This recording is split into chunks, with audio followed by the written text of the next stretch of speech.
All right. This is the regular board meeting of November 16, 2023. It is now 8 minutes past 4. We will begin roll call. President Chavez, Present. Vice President Cortese. Here. Clerk Doe, Here. Member Herrera, Here. Member Lay. Here. Thank you. Are there any members of the public who would like to provide public comment to the board on a closed session agenda item? We have no online public comment, nor do we have in person. Okay, great. The board will now recess to closed session.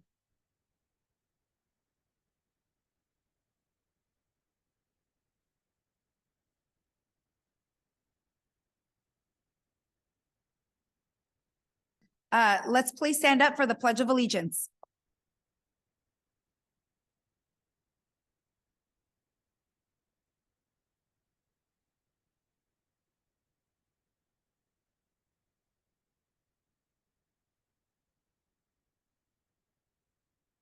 Please be seated.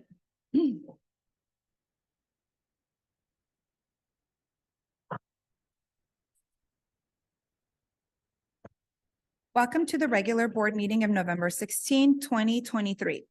Members of the public, please submit your public comment as follows. Public comment may be made in person in the boardroom by filling out a public speaker request form located at the entrance of the room that looks like this. It's over there. You may also raise your virtual hand in Zoom to request to speak and offer comment in real time. You may also submit your public comment online by accessing the link to agenda located at the district's homepage at www.esuhsd.org. Please reference the agenda item number in your written comment and limit your written comments to no more than 1,000 characters in length. Public comments submitted online will be read onto the record.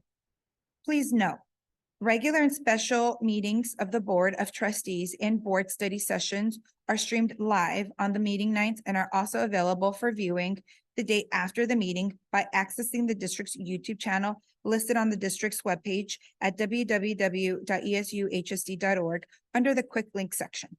The board is not able to respond to items that are not on the agenda or any personnel issues. Your comment will be read into the record and will be directed to the superintendent and or appropriate staff member for response. Interpretation of this meeting in Spanish and Vietnamese can be heard by accessing the link following the instructions shown on the agenda or the website. And can we make sure that there's also Vietnamese translation for folks here tonight? There is. Okay, so we have access to translation. Okay, just want to make sure that they have access to this comment. And that is clear. So public hearing notice to the public. Yeah, is this 10.0? Okay, we'll repeat it then. Great, thank you. All right, adoption of the agenda. That's item number 5. So are there items that we wish to be removed from the agenda? Nothing from administration. Colleagues? None from them. Okay. Let's go to number 6, board special recognitions. So today, so exciting, we have a recognition. I'm excited. For the maintenance and operations team. So superintendent, do you want to take it away? Well, could we have Matt Sidlauskas and Larry Huang and Sylvia Palacios just come on up? All right, so quiz show time here. Can you please tell me which organization in the San Jose area has over 16 different building locations, 500 plus acres to maintain, as well as 2.6 million square feet of interior space? Answer is the East Side Union High School District. Right. And our maintenance and operations team, as well as our custodial staff and gardeners at each of their sites. And bless them, and we take time to honor them in the future. But the team before you today is a part of there's 34 members to that team that do an incredible job of maintaining facilities. If that's changing out vents, there were routine assignments, It's also the weekends and the night and at 4 a.m. when we find out the power's gone out or a pipe just went unpiped and water is going everywhere and having to make very quick and responsive decisions, whether it's responding to a fire that has occurred at one of our sites and doing everything we can to relocate staff and student needs by the next morning so that there's a place to study while immediately going in to take corrective action. This crew does amazing work, truly amazing work with 34 and 3 with 2.6, I want to say it again, 2.6 million square feet of interior space that we maintain, 500 acres and 16 facilities. You guys are amazing. And I want to thank your entire crew for what you do daily. When we say welcome all students as you are, you're the people we think of first. Walking up to our buildings and making sure that they're ready for them, open, warm or cold, depending on the season, filtered air, light and learning environments that are great, air play spaces and spaces for extracurricular, theaters, and all the lighting that goes in with that. You do an amazing job of making our students have access to 21st century education and full participation in Silicon Valley. And let's give them from love for all the work they do. Now, when we talk to them about this, they're like, oh, no, not just us, but then like, whoa, whoa, the whole crew in the room on a Thursday night. So just so the world knows that the entire staff tomorrow, as we give thanks and send them home for Thanksgiving, we'll have a certificate for every member of the crew, and we'll distribute that and shake hands and throw it out and all that other good stuff tomorrow afternoon, so that every single member of your team knows that we're thankful for the service that you offer, that it's hard work, that sometimes it might feel like it goes unnoticed. Where are the thank yous? Where's the, oh, I heard the power's off, but I just flipped the switch and it's on. How'd that happen? It's you all. So thank you for that. Superintendent Vanzi, thank you very much. My name is Matt Sloskus. I'm the Director of Maintenance and Operations. Along with me is Larry Wynn and Sylvie Palacios. Larry's our Assistant Director and Sylvie's our Assistant Project Manager. And on behalf of our entire maintenance team, we want to say thank you to the board for all of your support and for recognizing our team today. I'm a very impartial person in the statement, but I have the best team in the district. So I'm very, very happy for us. And I'd like to recognize Superintendent Vanderzee, our Director, our Associate Superintendent, Dr. Huntune, as well as Ms. Marquez and Mr. Wynn for all of their support and the help that they give us. Thank you all. We appreciate the recognition. Very cool. If you don't mind, let's, I read on. They use the word, I don't like, they use the word like uninterrupted. Like they pursue that, right? Like there's no, the minimum interruption for the student and staff experience towards learning and full participation. So that's not a word we often just kind of kick around as a value. They hold that value every day and pursue it every second to try to have an uninterrupted experience for our students in our learning community. Thanks for that. Hey, can you come down, or if you want to say some things first and then take a picture with them?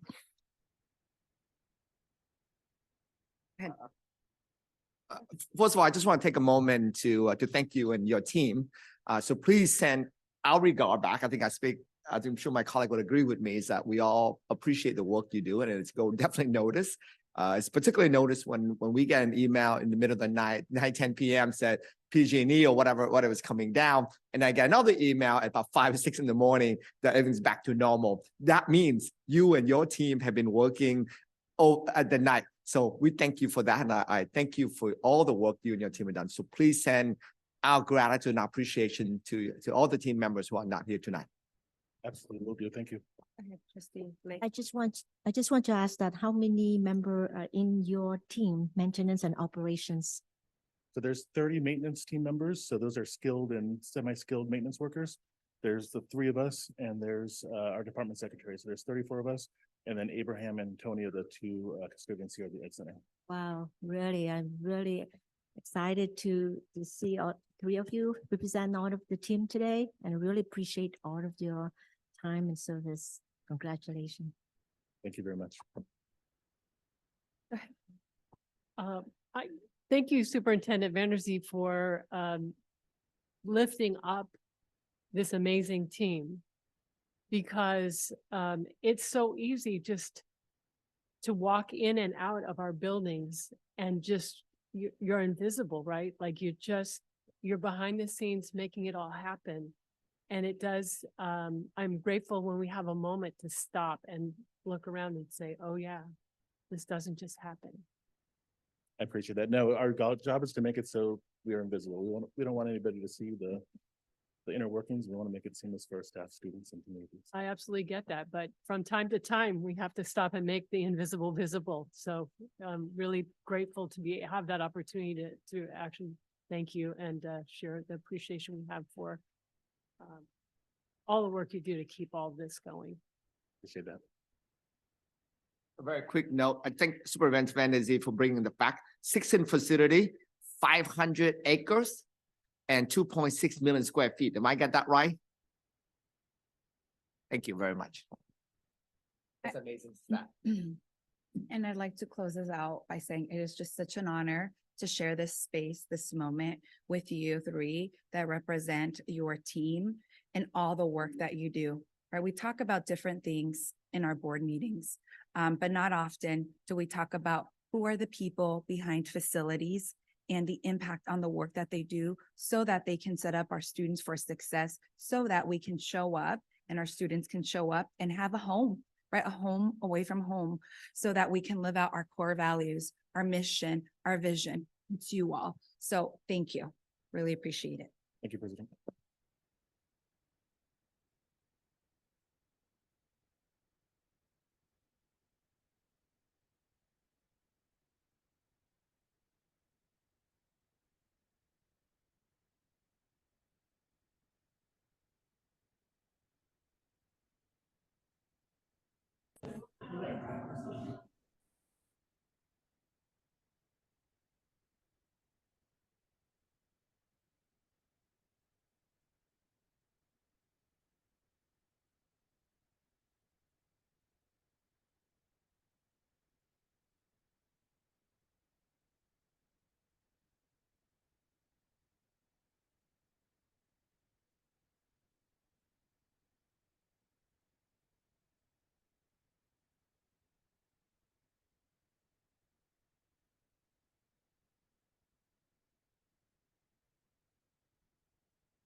Okay, now moving on to item number 7, Student Board Liaison.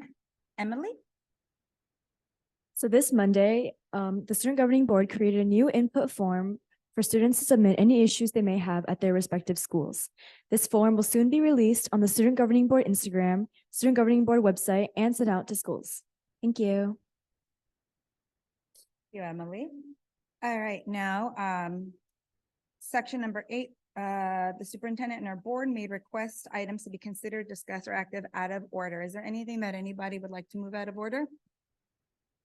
I believe you might. I do, but I just wanted to see if anyone's, okay, so this is to request that item number 6 from agenda item 18.05 be pulled for separate consideration for this board, specifically to go to 8.02 or before 8.02. So item 6 on the agenda, item number 18.05 includes a proposed partnership between the district and Teach for America. This is to disclose publicly that I am employed by Teach for America, which is a nonprofit, as vice president. And I'm making, and I'm asking that this disclosure be included in the official minutes of the meeting and the official records of the district. To comply with the state conflict interest of rules, I will recuse myself from any consideration, discussion, and or action regarding the proposed partnership with Teach for America, and will leave the room to allow the board to consider the proposed contract outside of my presence. So, Cortese, you can take the gavel.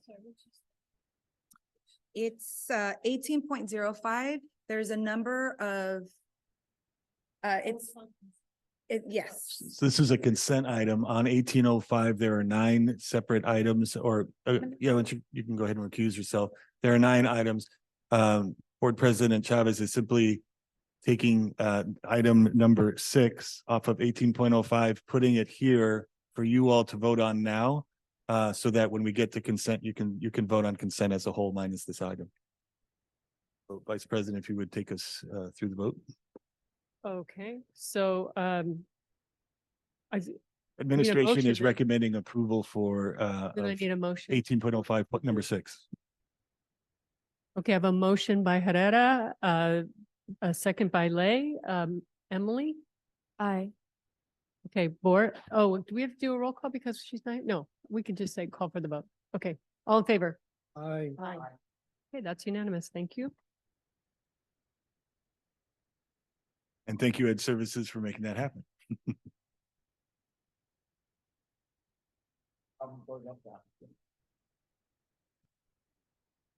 Okay, thank you for that. We are now moving on to item number 8.02. Consideration, discussion, and approval of waiver facility use fees per board policy 1330. Trustee Herrera? 8.02. Sponsoring an event for facility use?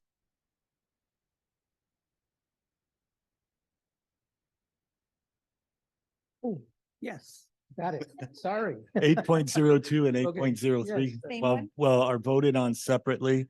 Are requests from board members to waive the facilities prices, which every board member has the right to do for one item per year. And I don't know if you want to speak to your interest in this event. Well, this is the second year that I'm using my exemption or waiver in support of this group and have a strong belief in what they are doing.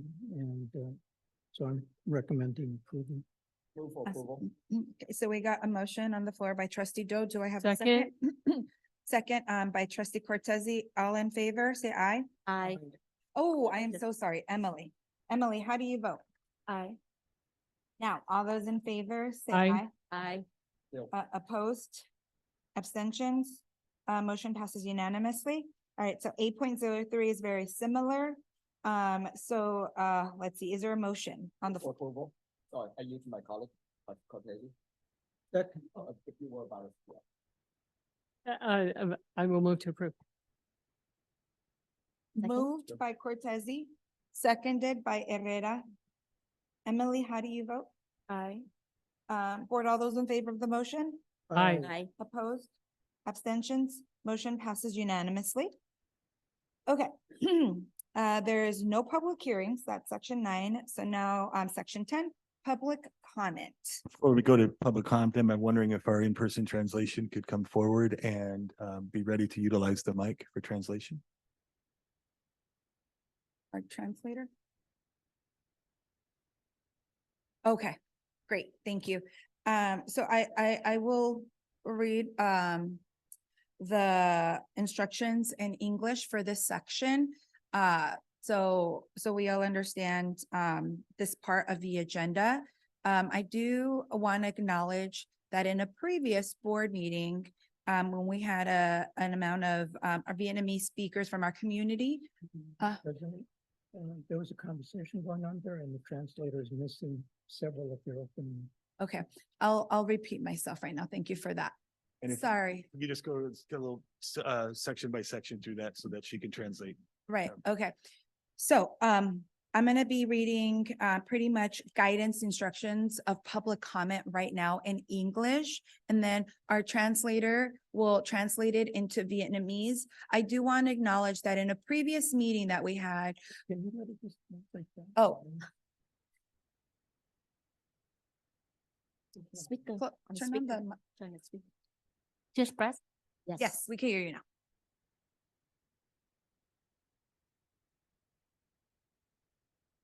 You can take your finger off of it.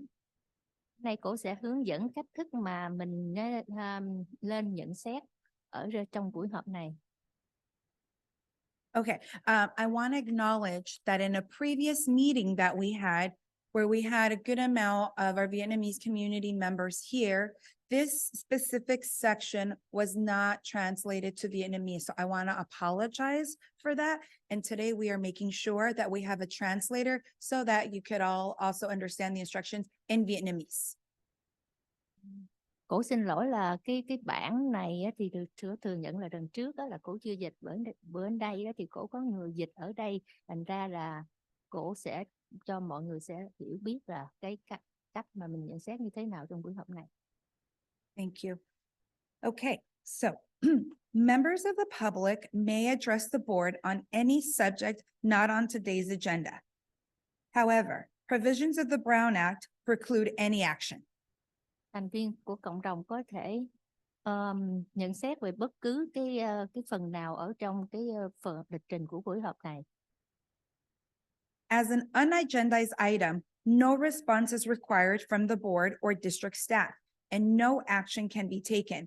However, the board may instruct the superintendent to agendize the item for a future meeting. Trong cái buổi họp này á, thì hội đồng sẽ không có trả lời bất cứ một câu hỏi nào hoặc là không có ra một cái hành động nào hết. Nhưng mà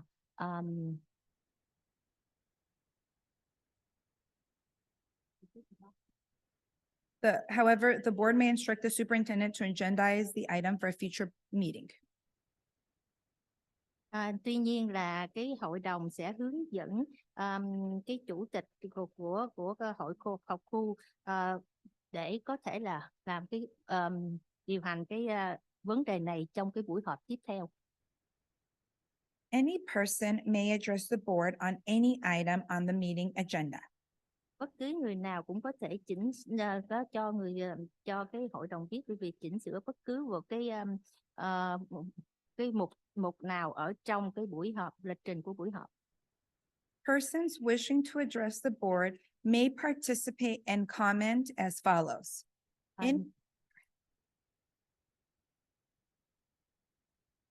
Okay. In-person public comment may be made in person by filling out a public speaker request form that looks like this is in the entrance of the boardroom. Bất cứ một người nào muốn tham gia và nhận xét thì sẽ phải làm như sau.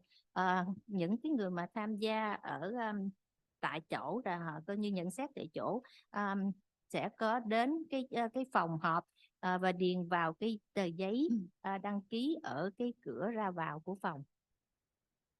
When your name is called, please come to the podium and state your name for the record. Khi mà tên của các quý vị được gọi đó thì làm ơn trên cái sân khấu đứng và nói tên cho mọi người biết để mình thu lại. You may also raise your virtual hand in Zoom to request to speak and offer comments in real time. Có thể giơ tay ở trên mạng để có thể yêu cầu nói và nhận xét ở trên mạng trong cái thời gian của buổi họp. You will have 2 minutes to speak. Quý vị có 2 phút để nói. Persons may also fill out a speaker request form via online submission. Quý vị cũng có thể là điền vào cái mẫu và cho quý khách ở trên mạng để tham dự tại cái địa chỉ mạng như sau. Comments should be limited to no more than 1,000 characters in length. Nhận xét thì hạn chế là không được quá độ dài thì không được quá 1.000 từ.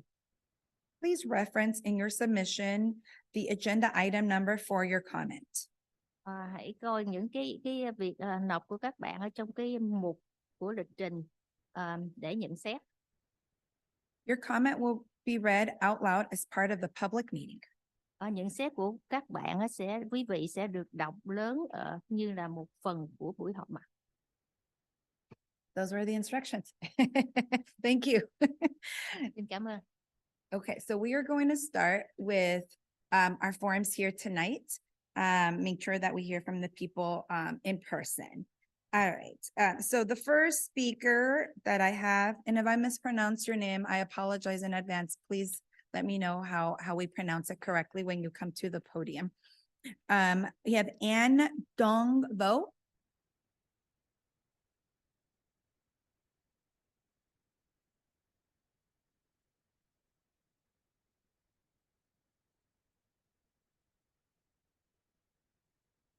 And make sure that you press the button there. It should, the little green light should, it should turn into green light. It's red right now. Con bấm cái nút ở ở See đây the để green cho light? nó màu xanh lên thì There you go. And then state your name for the record, and then you can, and then your 2 minutes will stop. My name is, con tên là Ánh Dương. Kính gửi học khu Eastside Union High School. Con tên là Ánh Dương, một học sinh của trường Yepapuna High School. Con viết lá thư này ý muốn nói rằng cô Paulette là hiệu trưởng đáng kính trọng và là niềm tự hào của trường Yepapuna High School. Cô Paulette là người có phẩm chất tốt đẹp, luôn đặt đạo đức lên công việc. Trong suốt thời gian 1 tuần vừa qua, cô Paulette đã vắng mặt, khiến cho chúng con không biết phải sắp xếp công việc như thế nào. Cô hiệu trưởng Paulette luôn luôn đặt sự ưu tiên và sự an toàn của học sinh trường YP lên hàng đầu, vì đó là trách nhiệm của cô. Các con cảm thấy rất may mắn vì được học và giáo dục trong một môi trường an toàn. Chúng con được cô Paulette tận tâm giúp đỡ khi chúng con gặp một số vấn đề khó khăn. Thỉnh thoảng cô Paulette thường hay nấu ăn cho tụi con. Tuy cô không công khai những việc làm mà cô dành cho học sinh, nhưng từ tận đáy lòng chúng con cảm nhận được tình thương rất nhiều từ cô Paulette. Cô Paulette đã nỗ lực để có được thành tích như ngày hôm nay. Cô Paulette luôn luôn quan tâm và tập trung vào sự phát triển học vấn của tất cả học sinh trường YP. Dù cho có bất cứ vấn đề gì đi nữa thì chúng con vẫn sẽ luôn ủng hộ cô hết lòng và dành tình cảm cho cô Paulette. Dù cho cô Paulette có bận hàng trăm công nghìn việc thì cô vẫn dành thời gian quan tâm đến học sinh. Tóm lại chúng con hoàn toàn ủng hộ cô được tiếp tục làm hiệu trưởng trường Yepapuna High School. Chúng con rất mong muốn rằng quý vị sẽ chấp thuận cho cô Paulette được trở lại làm hiệu trưởng để cô có thể đem đến những điều tốt đẹp nhất đến với học sinh và đóng góp cho cộng đồng trường học ở San Jose này. Chúng con xin chân thành cảm ơn.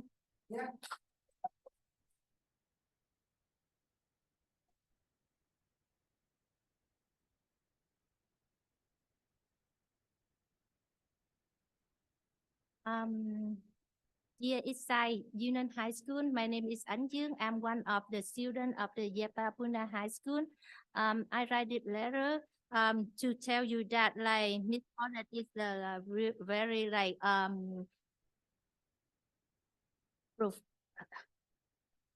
a very good principal, and then she is the pride of a Yepapuna High School. She has a really good qualities, admirable qualities, and she always put like people like her work on first.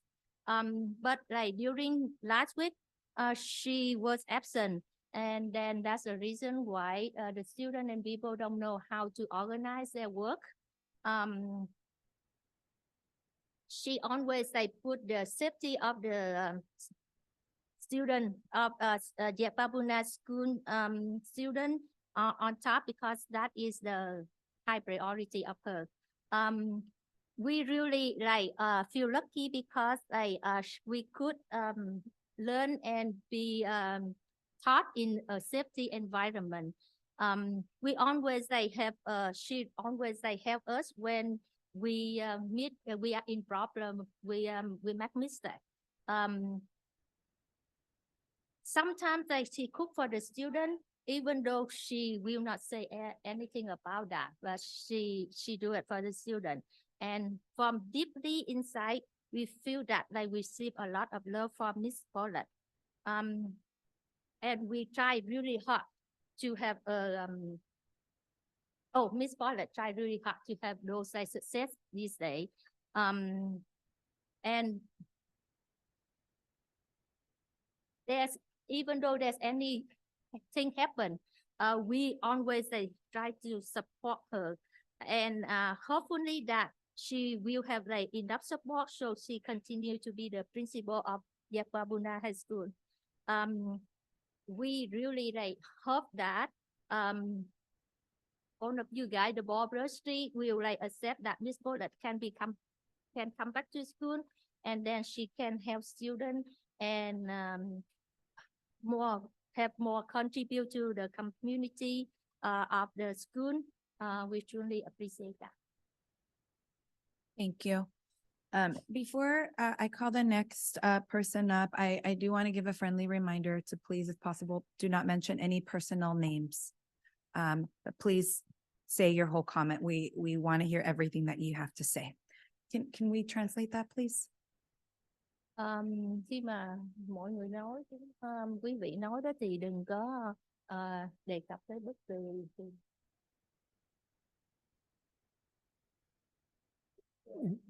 Yeah, and You couldn't hear me? we can hear you, but people online, it's better if you speak closer to the mic. Oh, okay, got it. Can you repeat it one more time? Okay. Khi mà quý vị mà nhận xét á, thì đừng đề cập đến bất kỳ một cái tên nào công khai. Thank you. Appreciate it. Okay. Next person, T. Mai Lin Thap.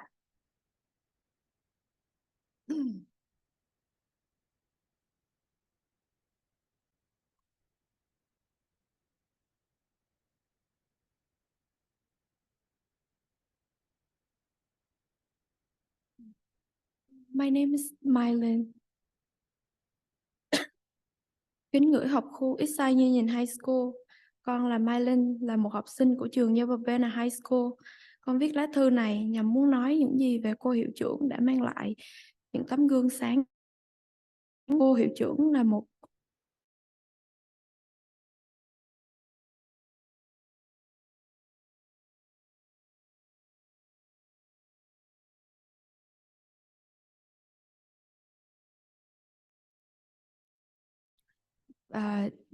sự giúp đỡ của cô trong những việc khó khăn ở trường.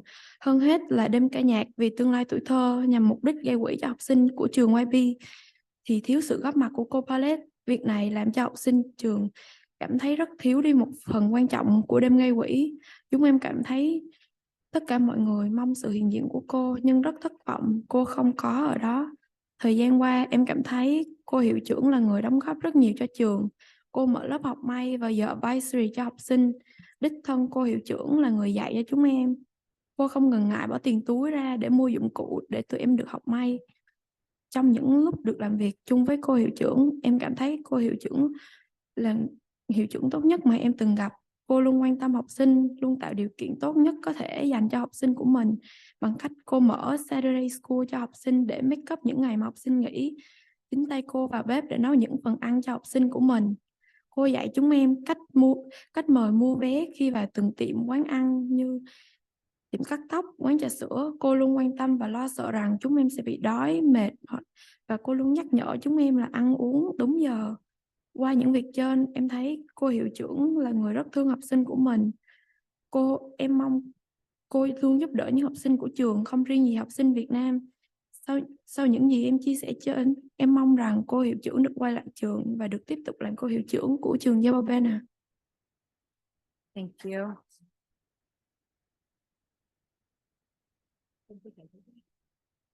Madam President. Oh, It's going to translate. Yeah. Go ahead. My name is Mylin Thap, and I am one of the students of the Yapabuna High School. I wrote this letter to tell you that like what Miss Paulette did and bring to us, and then she's like one of our role model. She's one of the principal that did really good job the last year, the past years. I have like I wonder why she's like those days wonder about her absence those days, and we always like to meet her in order to help her to pass those difficult time. There will be a nice day fundraising nice day for the purpose is for the growth, the future of the young people to fundraiser for the Yapapuna. But it is but they said she's not there. She's absent. She was absent. This makes us feel that like the fundraising day is like missing something very important. We love to have her presence and really like feel disappointed when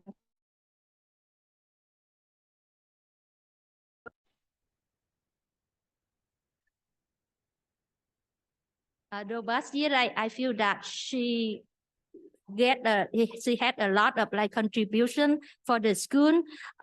She opened a sewing class for the student, and she is the person who will teach us. She spend money from her pocket to buy some materials for us in order to do the sewing class.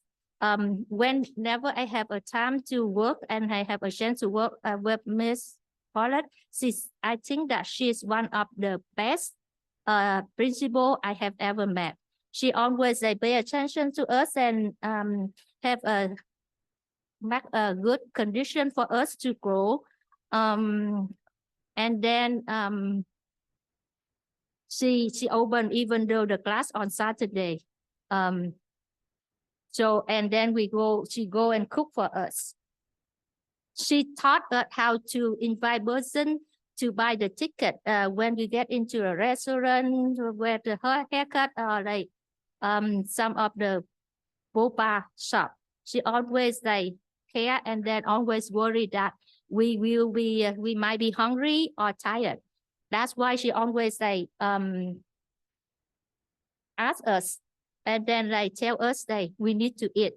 From those work she did for us, it shows that she is a principal that really love the student of hers. She always like have every student in the classroom, not only Vietnamese student. With my share of both, I hope that Miss Paulette can return to school and continue to be the principal of our Yapapuna school. Thank you. Okay. All right. We got a good amount of people here today. So I'm going to call 3 at a time. That doesn't mean that 3 comes at once. Just be ready if you hear your name. When the person leaves, be ready to come on up. I'll also repeat it one more time, just in case you need a reminder. Actually, the person right that is next can sit at the table and then come to the microphone and insert. That's fine. Can we repeat that in Vietnamese? That I'll call a few people at a time. So one person can come here and the other person can sit there so that we can. Cô sẽ gọi cỡ chừng 3 người, mà nếu mà một người lên phát biểu thì có thể 1 người, 2 người ngồi chờ. We'll call 3 and 1 can sit here to wait, right? Yes. Okay. Yes. 1 người nói, 1 người ngồi chờ. Right. Thank you. So the next 3 we have are Kim No, Mon Ni, and Nam Nguyen. So Kim No is first.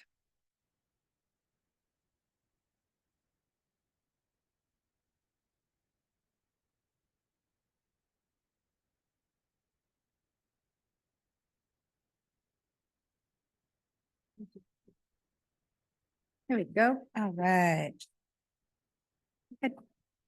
My name is Kim. Em xin đại diện cho bạn Kiệt Dương để nói lên lá thư này. Kính gửi học khu ESUHSD Union High School và yêu cầu học khu ESUHSD Union High School cho cô hiệu trưởng trở lại trường. Bởi vì hơn 1 tuần vừa qua, trường Yapapuna High School chúng em rất cần cô để cô có thể quay lại trường và tiếp tục làm hiệu trưởng. Bởi vì một người lúc nào cũng năng nổ và tích cực với học sinh như cô để lãnh đạo ngôi trường này và thúc đẩy không chỉ riêng những em học sinh người Việt và những em học sinh khác. Sự có mặt của cô hiệu trưởng để giúp chúng em càng ngày càng phát triển đi lên. Nếu như trong trường không có cô hiệu trưởng thì chúng em như ngôi nhà không cột.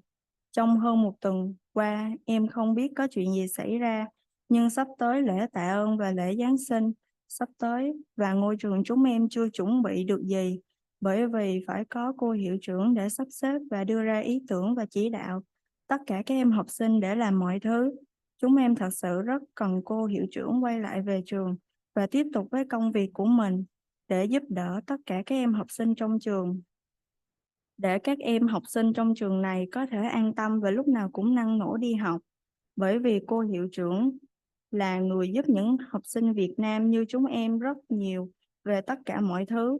Cô là người rất dễ thương và vui tính. Với tất cả các em học sinh chung, em rất yêu quý cô và mong rằng học cô ESUHSD Union High School cho cô hiệu trưởng quay lại trường Jayapuna High School nhanh chóng nhất có thể để chúng em có thể chuẩn bị cho những vấn đề sắp tới và còn nhiều vấn đề khác nữa. Thank you for listening. Thank you. Thank you, Kim. Dear Eastside Union High School, this is like my request for my principal to be back. Because like last week, Jayapuna High School really need her to go back, return, and be our principal. She's always very like energetic and with the student. She lead the school and then promote everybody, not only Vietnamese student but also the other student in the school. Her presence will already like help us to progress. It look like if like we don't have her, it's like the house doesn't have any columns or pillars, so it cannot stand. We need her for Thanksgiving because Thanksgiving and Christmas coming up, and we couldn't like prepare anything because she's not there. We really need her. In order to have the student in the school feel safe and happy, and then like try to their best to study, we need the principal to help us. And then because she really like nice and like very like she's very nice with every student, we really love her and hope that the Eastside Union School can let her to go back to Jayapuna as soon as possible, so we can like be prepared for some problem, some like next problem, and then something like some matter and other matter need to be solved at the Jayapuna High School. Thank you. Next speaker, Moni.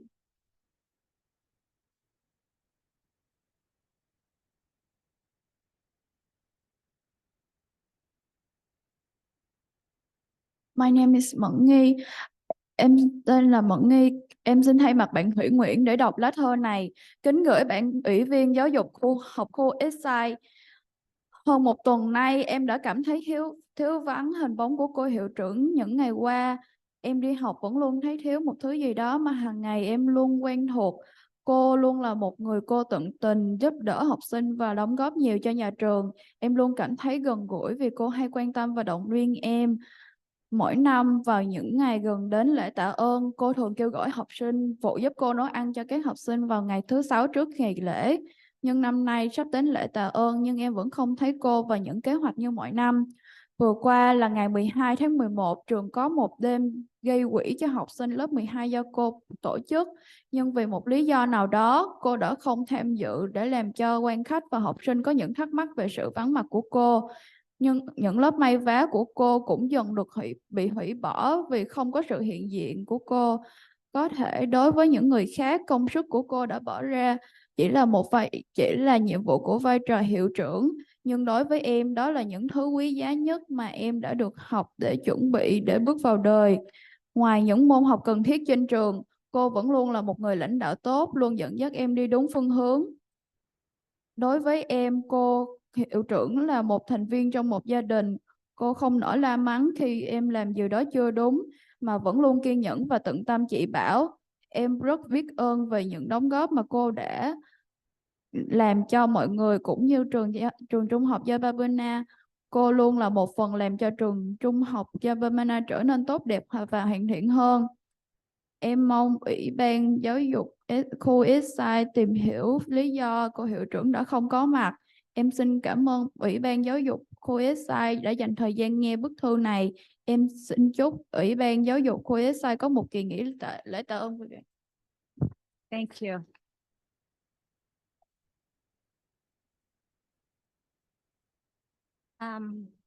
Dear Eastside Union District A Educational Board, my name is Thủy Nguyễn. I'm a 10th student of Yababuna High School. In this week and more than a week, we feel that there's a we felt the absence of her during the day. I went to school, but we always feeling that like I'm missing something. That I get used to, I'm accustomed to. She always like helping students and contribute a lot for the school. I feel that I'm really close to her because she always like pay attention, encourage me. Whenever I feel like embarrassed, and then I do not know what to do.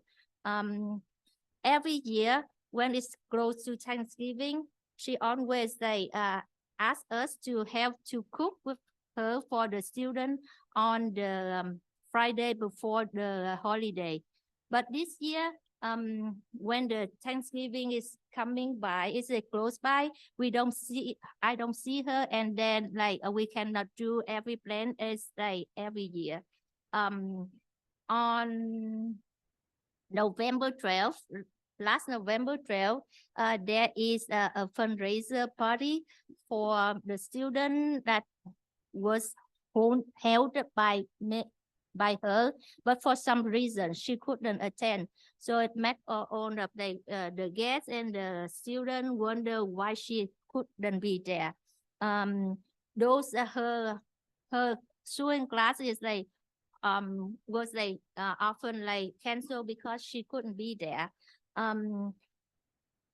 To other people, it might be her contribution, or just because of her responsible as a principal. But to me, it's one of the most valuable things I can teach and in order to prepare the step into life. Besides that, those we need to learn in school. She always one of the best leader to lead me on my educational path. With her, with me, she's a part of she's a member in my family. Whenever she's scold me because I did something not wrong. No, she didn't scold me when I did something not wrong. She always pay attention to show me how to do it. I'm really thankful for all of her contribution and support for me and everybody in the school. She always a part of the Yababuna school and make the school better and better. I hope that all of the members and in the Eastside Educational Board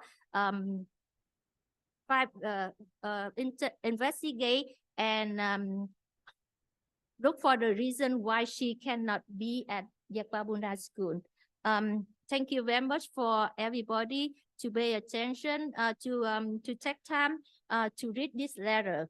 I wish that all of the members of the educational of Eastside Union High School have a very good Thanksgiving, happily, and with your family and relatives. Thank you. Thank you. Okay, so we have Noam Nguyen, is that right? Come on up. And as he's walking up, the next three are Huey, Kwok, Tien Pham, and Hong Ha. Kính thưa học khu Eastside Union High School, em tên là Nam Nguyễn. Khi nghe tin cô gặp vấn đề về chức vụ hiệu trưởng của trường Barbie, con cảm thấy rất buồn. Cô đã phải làm gì để phải chịu những phản ánh? Trách móc quá đáng như vậy, con không muốn nghĩ tới một ngày nào đó cô không còn là hiệu trưởng của trường nữa, vì điều đó đối với con là một cơn sốc. Đối với con, cô luôn là một người hiền lành và tốt bụng. Cô luôn tận tình giúp đỡ học sinh hết mức có thể. Cô luôn dành mọi điều tốt nhất cho học sinh và cố gắng đem lại những hình ảnh tốt đẹp và yên bình cho trường YB. Con còn biết được rằng cô luôn ủng hộ về tiền bạc cho các bạn BSA hoặc những club khác trong trường khi các bạn không đủ kinh phí. Thậm chí cô còn thưởng cho các bạn đã từng tình giúp đỡ cô. Cô luôn ủng hộ và giúp đỡ các bạn trong club trường và trong lớp. Cô luôn dành cho các bạn một tinh thần rằng phải học thật giỏi, thật tốt để có thể trở thành một người giỏi giang. Mà những ngày trước khi nghỉ lễ, cô còn thường hay ghé qua những lớp học để chúc các học sinh có một kỳ nghỉ vui vẻ và hạnh phúc bên gia đình. Liệu có bao nhiêu người hiệu trưởng làm được như cô ấy? Vậy thì lý do gì lại phản ánh về chức hiệu trưởng của cô một cách quá đáng như vậy? Nếu cô ấy nghĩ công việc này thì trường YB sẽ ra làm sao? Hiệu trưởng mới liệu có tốt và yêu thương học sinh được như cô? Không chỉ riêng con mà các bạn khác làm trong office, trong các lớp và cả trong trường sẽ rất buồn và thất vọng khi cô không còn làm hiệu trưởng của tụi con nữa. Tụi con thực sự không muốn điều này xảy ra. Con biết ý kiến của con sẽ không giúp ích được gì nhiều. Nhưng nếu mà con và các bạn ở trường sẽ làm mọi cách để cô vẫn luôn là hiệu trưởng của trường YB, con và tất cả mọi người thực sự yêu quý cô. Tụi con mong hiện giờ và khi về già cô vẫn sẽ là hiệu trưởng của trường. Vì ở trên đất nước này không dễ gì tìm được một người hiệu trưởng có đức tính tốt và yêu thương như cô. Cảm ơn vì đã lắng nghe. Thank you.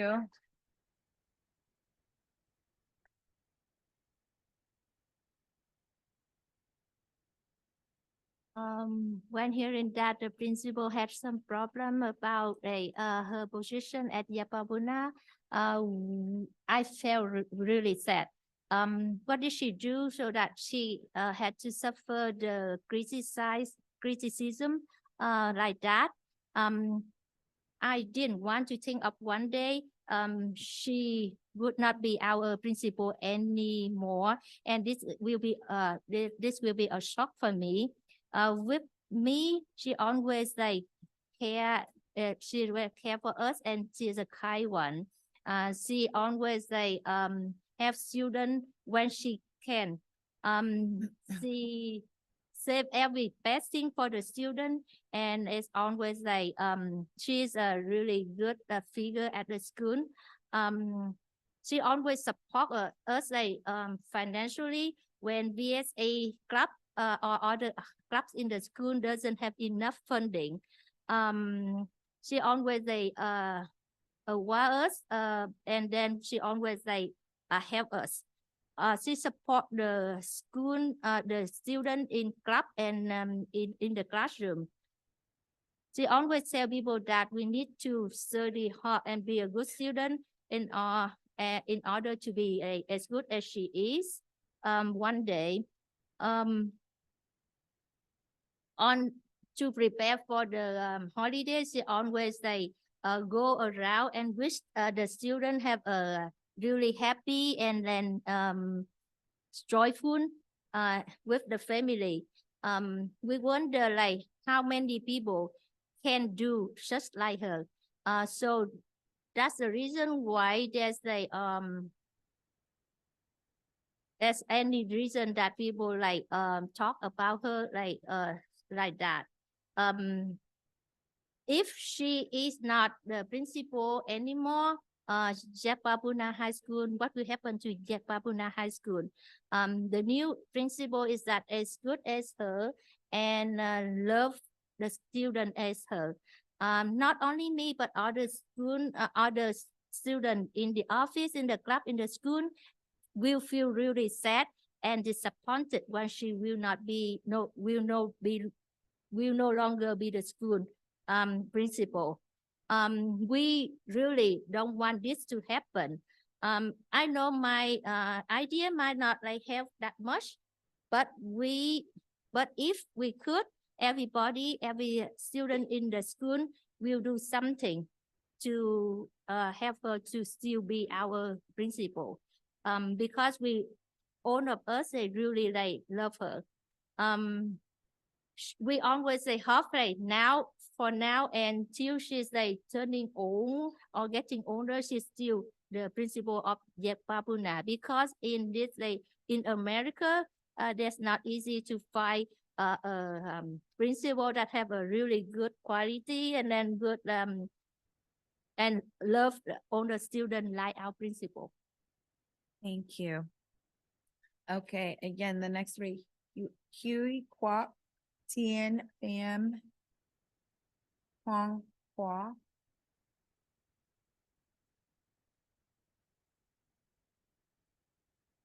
Kính thưa học khu S2 Union High School, em tên là Huy Quát, là một học sinh ở trường Can you state Jepabu. your name for the record, please? My name Huy Quát. Or continue.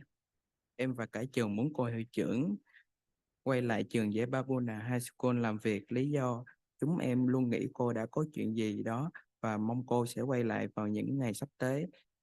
Và em cảm thấy điều đó là điều khó xảy ra.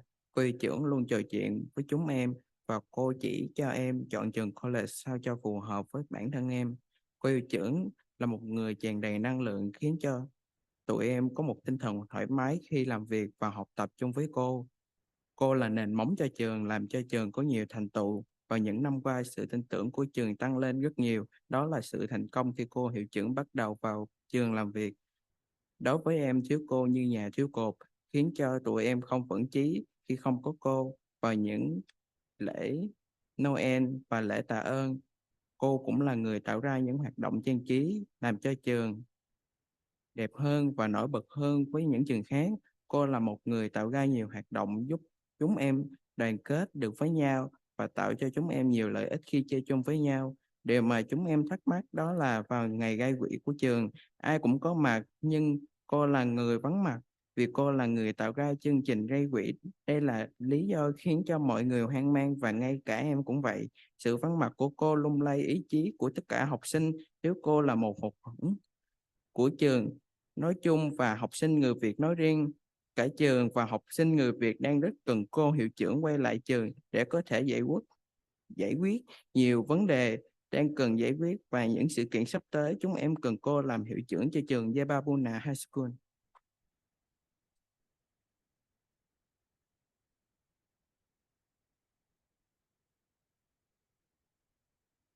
It's a Union High School. My name is Huy Quát. I'm one of the students of Jepabu. I and the whole school would like the principal to be back to return to Jepabu School to work.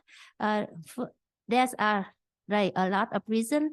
First, we thought that she had something happen and but we hope that she will return to school in the future, really close. And but I feel that that is the one thing that is not it's difficult to happen. She is one of the person who always talk to us, and then she show me how to choose the best college suitable to myself. She's a very energetic person and make it feel really comfortable when we work and study with her. She's one of the best for the school, and then make school have more progress and more success during those years. And we believe that her success and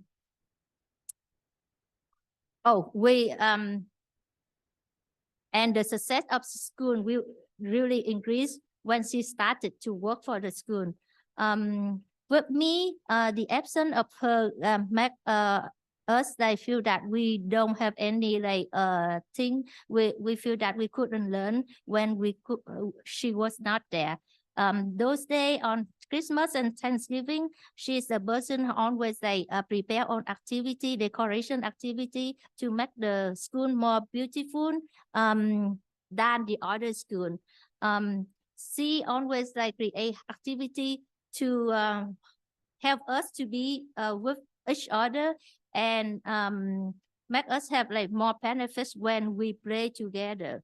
The thing we wonder is that those funding day, everybody can be there, but she's absent.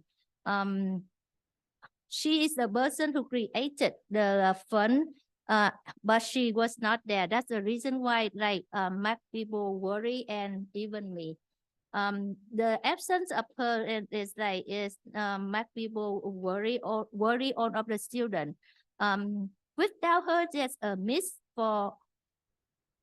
the whole student and especially Vietnamese student. The whole student and Vietnamese student like really need her. We need her to return to the school in order to solve all of the problems that need to be solved, and all of the event will coming next.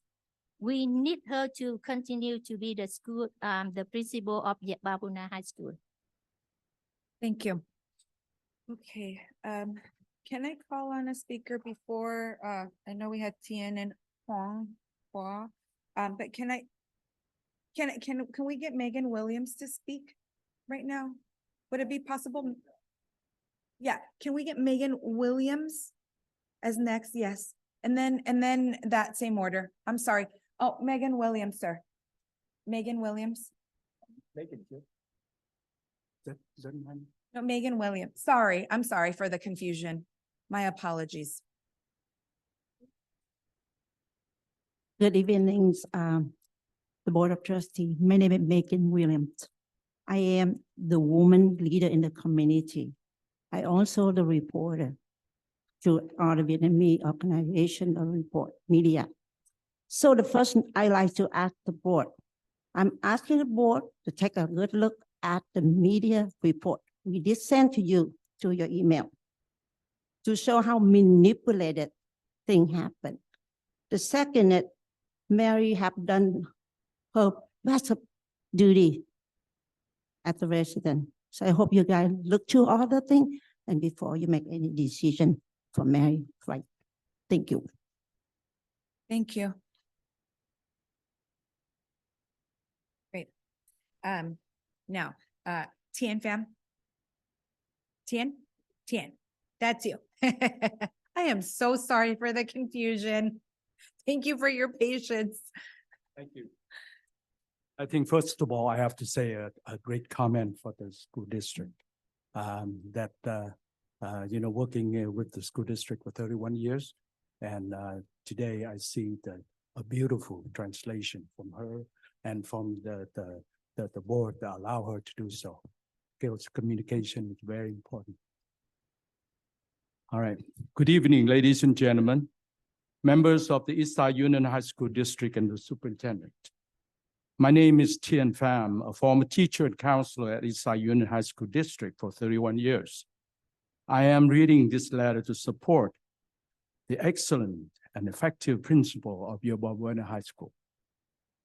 The principal has demonstrated committed to improving students' learning by her genuine love and care for them.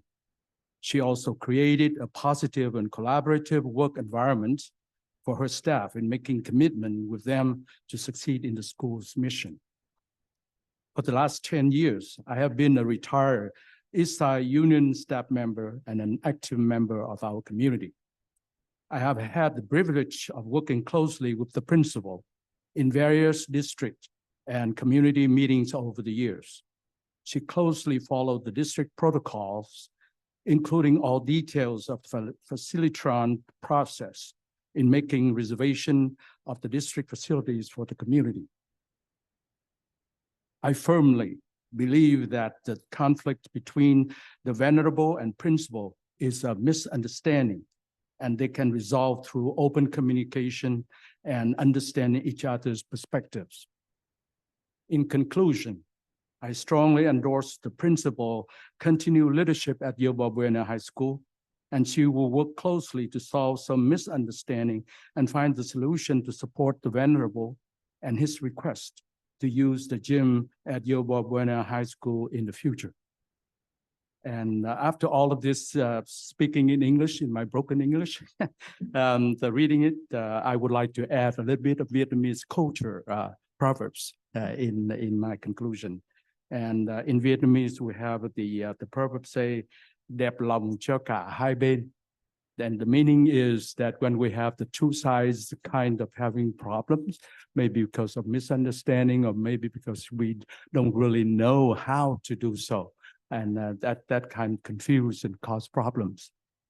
We hope that if we can bring the principal and the venerable back to the table and discuss and work well together, I think that's another educational process that we need to go through in order to work with the ethnic community. So we want to thank you very much, Mr. Superintendent and the school board. Appreciate that. Thank Bye. you. Hong Hua. There we go.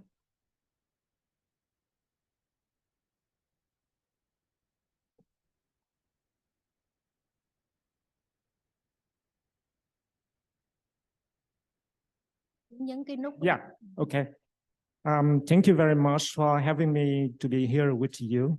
Good evening, the board trustees and Mr. Superintendent Vander Z, and thank you very much for your email to me. Okay, so first of all, I have two versions for you, and I read the English first.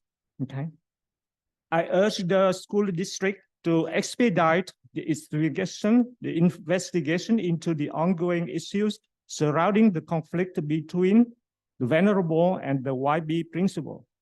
It is with great concern for the well-being of our students and the overall harmony within our community that I urge the prompt resolution of this matter. The principal in question has demonstrated a unwavering dedication to the betterment of our educational system, and her abrupt removal has left a void that is deeply felt by both students and parents alike. We firmly believe that this case is just a misunderstanding, one that requires thorough yet swift examination to unveil the truth.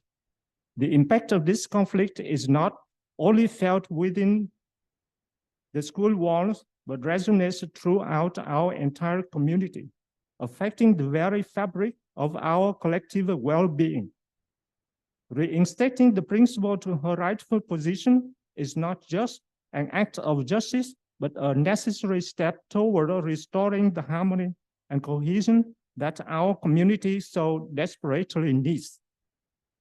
Our students deserve stability and continuity in their education, and our community deserves leaders who can navigate conflicts with grace and diplomacy. I implore the school district to prioritize this investigation, not only for the sake of the principal, but for the sake of the entire community that relies on the strength and integrity of our educational institutions. Thank you very much. Thank you, sir. Yeah. Okay, the next three people we have here are Duong Hafong, Van Tuan, and Duong Hong. So, go ahead, sir.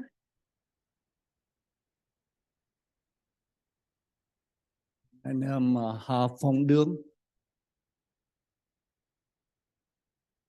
Thưa tôi đến đây ngày hôm nay để có vài lời.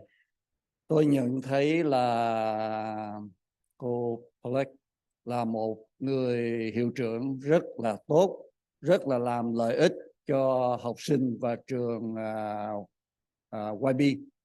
Tôi mong rằng quý vị nên tiếp tục lưu giữ cô để làm lợi ích cho cộng đồng ở đây và cho học sinh của trường. Cảm ơn tất cả.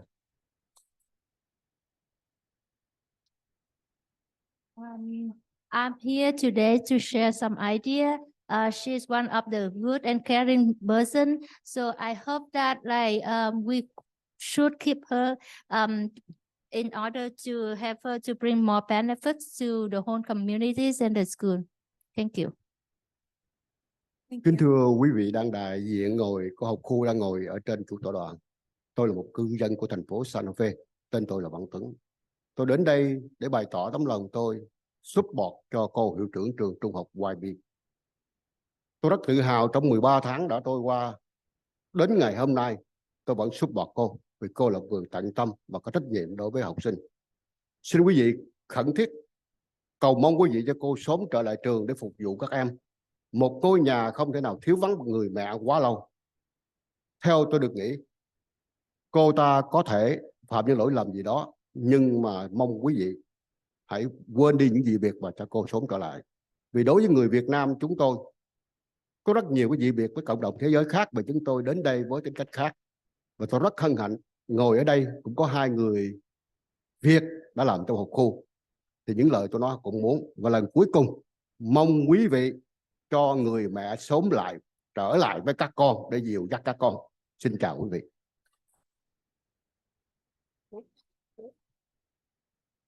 Excuse me, sir.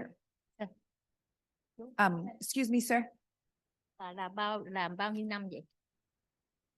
And if he could repeat his name, please, for the record.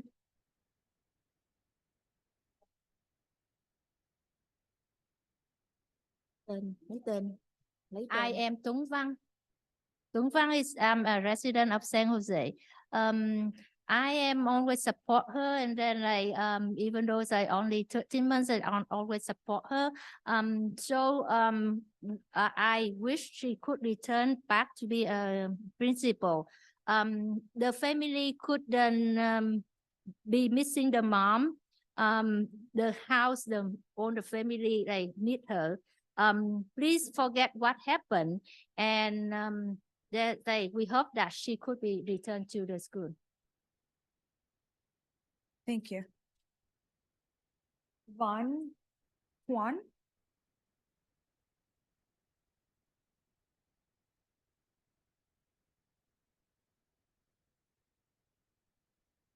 Trước tiên, chúng tôi xin thân chào quý vị ủy viên học khu ESUHSD. Tôi là Hoàng Thướng, một trong những vị lãnh đạo của Hội đoàn Cộng đồng Việt Nam tại Bắc California. Kính thưa quý vị, chúng tôi thường xuyên liên lạc và tiếp xúc với cô hiệu trưởng trường Quảng Bình. Và chúng tôi nhận thấy rằng cô là một người rất lịch sự và luôn luôn nhã nhặn ôn hòa với tất cả mọi người. Và giải quyết công việc một cách rất là thoải mái và có thể đem đến sự đồng lòng cho tất cả các thành viên trong cộng đồng của chúng tôi. Và chúng tôi đến đây để ủng hộ cho cô hiệu trưởng được tiếp tục giữ chức vụ hiệu trưởng của trường Trung học Quảng Bình. Và đó là tất cả những tấm lòng của những người Việt Nam của chúng tôi đang sống tại thành phố San Jose. Và các học sinh đã phát biểu trước tôi, đó là những tấm lòng đối với cô hiệu trưởng trường Quảng Bình. Và một lần cuối, chúng tôi xin quý vị hãy tôn trọng lẽ phải và sự thật. Cảm ơn tất cả quý vị.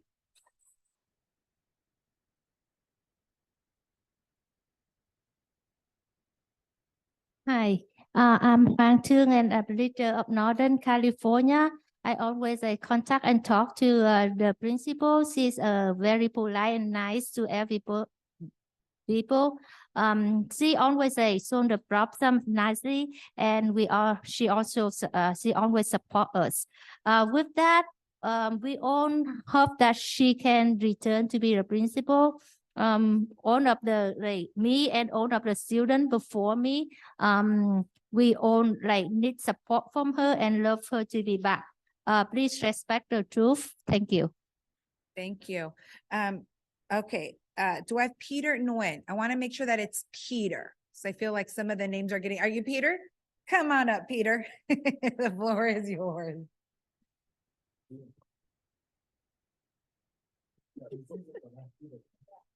Good evening, ladies and gentlemen. I am Peter Nguyen, the president of Young Generation of Republic Vietnam. In late September this year, there was an unfound claim that YB High School has scammed a security deposit from Phước Đức Temple and subsequently canceled the lease agreement.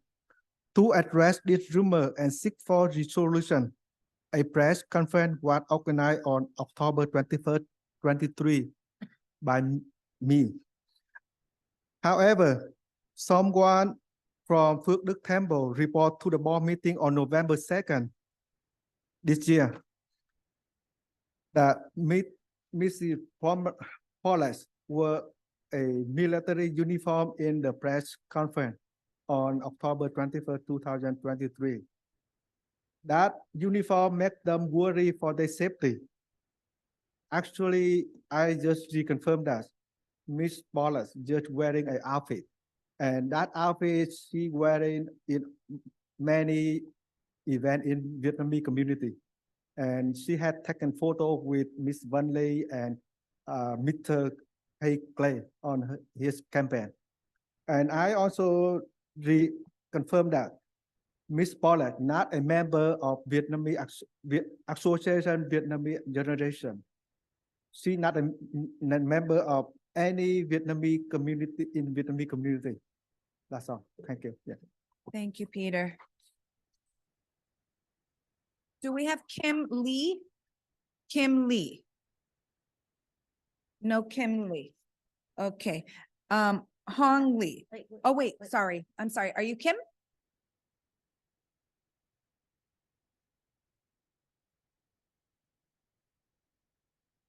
Good evening, everyone. Dear board member, the superintendent, and the lawyers. My name is Kim Lee. Just talking about how the member of the Food Temple, after the principal letter was sent out for declaring that she had been ordained, our pagoda were attacked really skill and crisis even more severely than before. So let's ask the way here the board of the director, justice, world fairness. We are the victim, and now the group of the principal continue to defame us even more. So if we don't show the problem fairly and honestly, we will have to continue to go further to demand justice, because this is the free country, and we were oppressed and forced into the deal end path. We must protest, and we not stop here. I know a lot of the parents in the community feedback to us that the former principal, Mr. Huyen, has been the principal for so many years. He performed so very good job, nice and kind. He didn't have any problem at all in many years. But since the current principal took over the YB High School, she created so many problems, grammar, drag, politics, stirring up and divided the community. I'm wondering why the principal had going on to the public Vietnamese community present. What needs to be the result for the YB High School only? For example, the Food Temple had a letter was sent out last night to the Vietnamese community. Finally, I hope the justice will be fair and the equal treatment. Thank you so much. Thank you, Kim. Jenny Nguyen? Do I have Jenny Nguyen? Jenny? Great.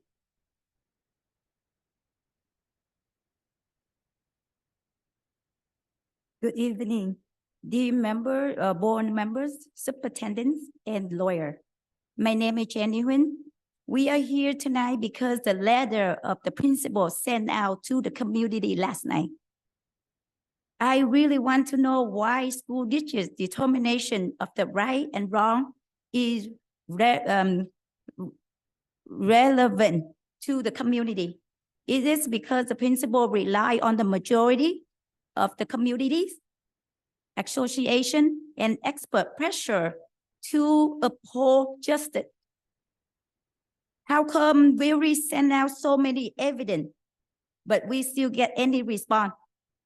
But on the principal side, they keep attaching every day on YouTube. And then people try to protest. And then so many. And then we are very worried and scared and concerned about this situation. So if we don't get the response soon, we will need the main media, stream media, and legal action as soon as possible to help us, because we can't sleep any night. They keep doing border. They use the Vietnamese media to attach us. So the temple closed because this situation. This is very serious. And then we need to return justice, honor, and justice to the Miranda and all the supporter. All we want for just one thing, the principal. If she fall, she just open the press conference, like she said, just say sorry and then give us back. That's so simple, because in the video that the press conference on the October 21st, she said if she make a wrong, she will say sorry. That's all we need. And then, as I know, a lot of parents in the community feedback to us that the former president, TH, has been the principal so many years and performed very good job, nice and kind. He didn't have any problem at all in many years. But since the current principal took over YB High School, she created many problems, drama, track politics. Your time is up, ma'am. Okay. Thank you.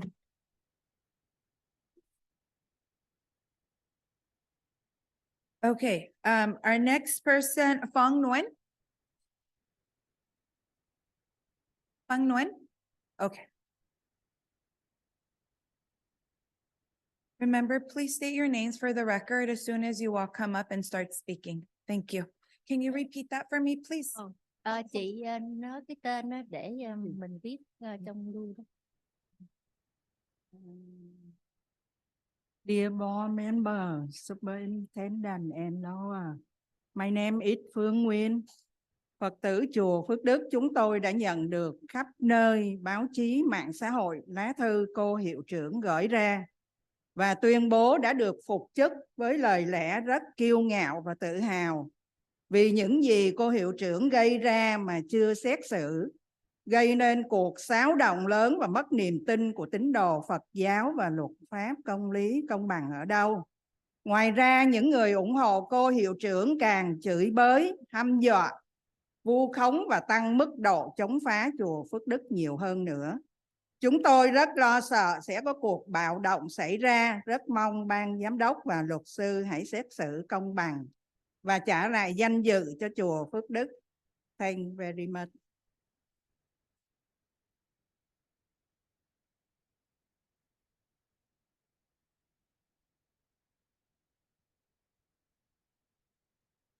Dear board member, superintendent, my name is Phượng Nguyễn. I'm one of the Buddhists of the member of the Phước Đức Temple.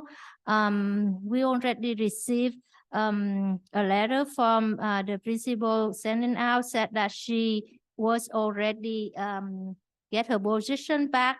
We're really like brightly about that because of what she did, and there's nothing to be judged about what she did. It's already met and the member of the Buddhist of the temple like lose the our hope about the fairness and the equalness. Where are they?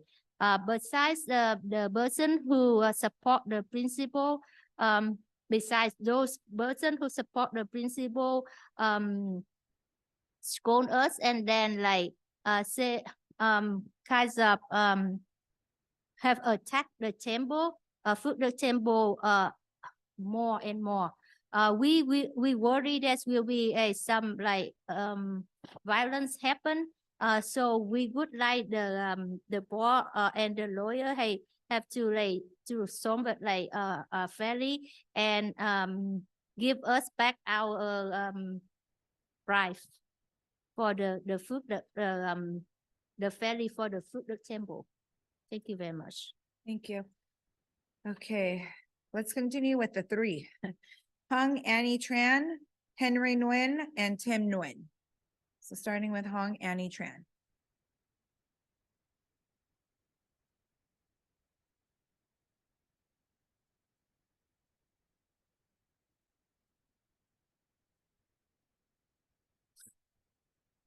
Good evening. Good evening, board member. I am Hong Tran.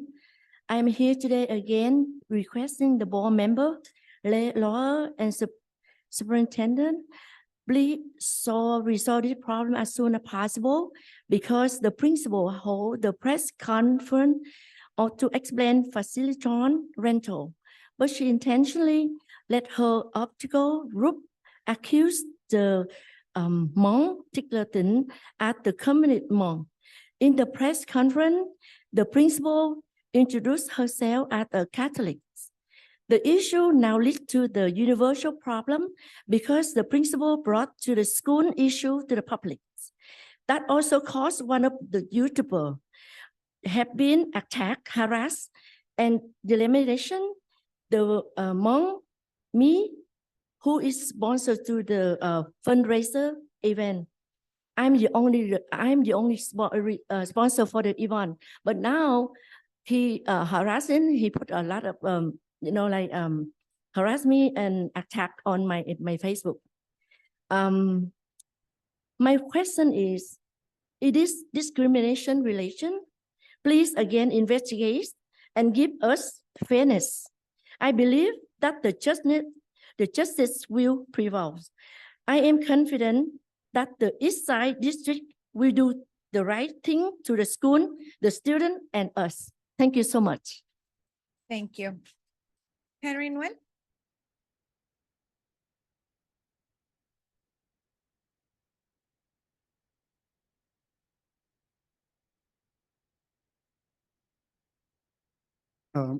Good evening, Superintendent and board member. I'm here again. Yesterday, the YB High School principal returned to work letter that spread over the Facebook, everywhere on the Facebook. And we're wondering why she is returning to work when she's still under investigating. We believe that we provide more than enough information, evidence to all of you. We already sent it out a lot of information, evidence for all of you. And she didn't accept what her mistake is, and she start calling out from a rumor, and so she says she heard from radio. Sometimes it's from some person, sometimes it's from NetVid. And so who going to trust her again, whatever she going to say? I agree with her supporter that mentioned that this is small thing about renting the facility. So she and the monks should sit down and resolve the issue, but she's not.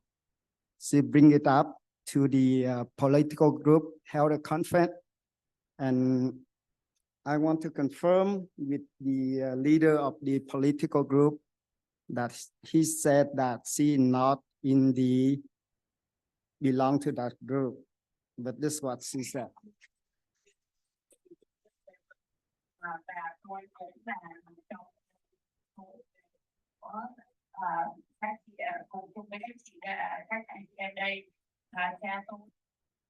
And her member, Lango, also introduced her the board member. Sorry, again. Is up, sir. Time So is up. you have that, right? Yes, so both of them confirm seeing the member of that political group. Okay, Yeah. thank you. Your 2 minutes are up, sir. Oh, that fast? Yes, I'm sorry. Thank you. I have a lot of things to say. You could always write us an email. Don't.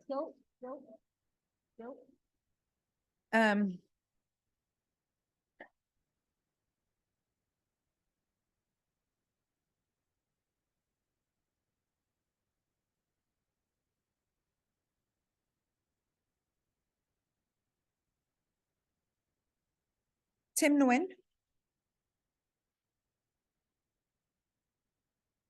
Dear board member, my name is Tim Nguyen. I am a parent of children in the East Side Unified School District for a long time.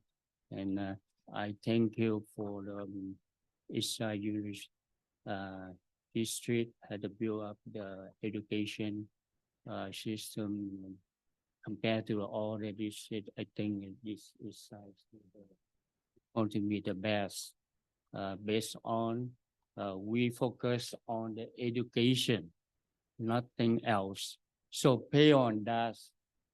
I support with the principal YB because she made the decision by core of the education, by the children, by the future of the Vietnamese student, nothing else. I know school had a lot of activities, but this period of economic crisis, so the financial very important to develop a lot of program in the for the student. As you know, a lot of students in the YB say about a lot of activity at the YB school, and as you know, I just mentioned, so some YB had a lot of activity to help the poor children, homeless students, especially homeless students, as you know that, and all the program after school, but not only for YB high school, but all the schools you can contact with the counselor of the YB to support all the parents, mostly Vietnamese parents, all the district don't have a lot of Vietnamese translation. Okay, Thank you, sir. So finally, I support Mr. Thank YB you. principal. Thank you. for your Thank you, time. sir. Okay, the next three people. Hong Lee. Is Hong Lee here? Hong Lee. New T Nguyen.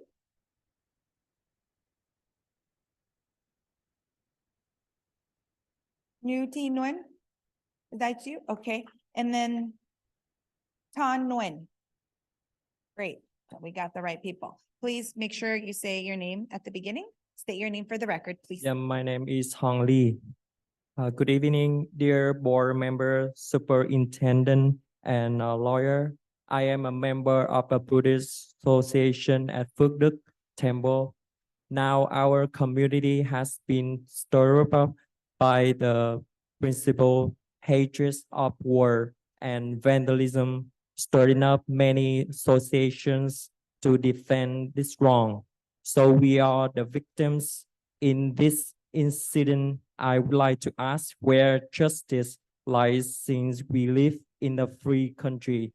The principal thinks she is the one with the power to church. Anyone and all communities must listen because she is the first Vietnamese female principal, so she has that authority. We respectfully ask the superintendent and lawyer to review carefully and fairly for us.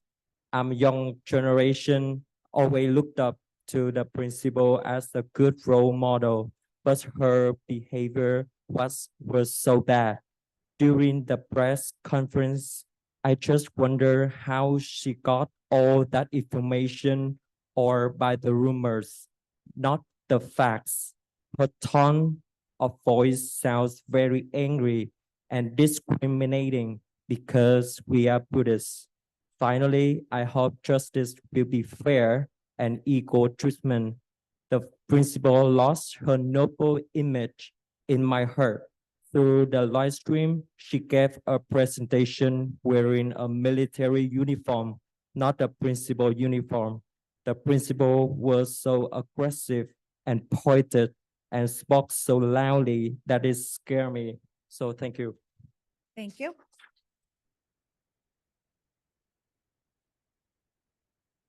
New T Nguyen. Great.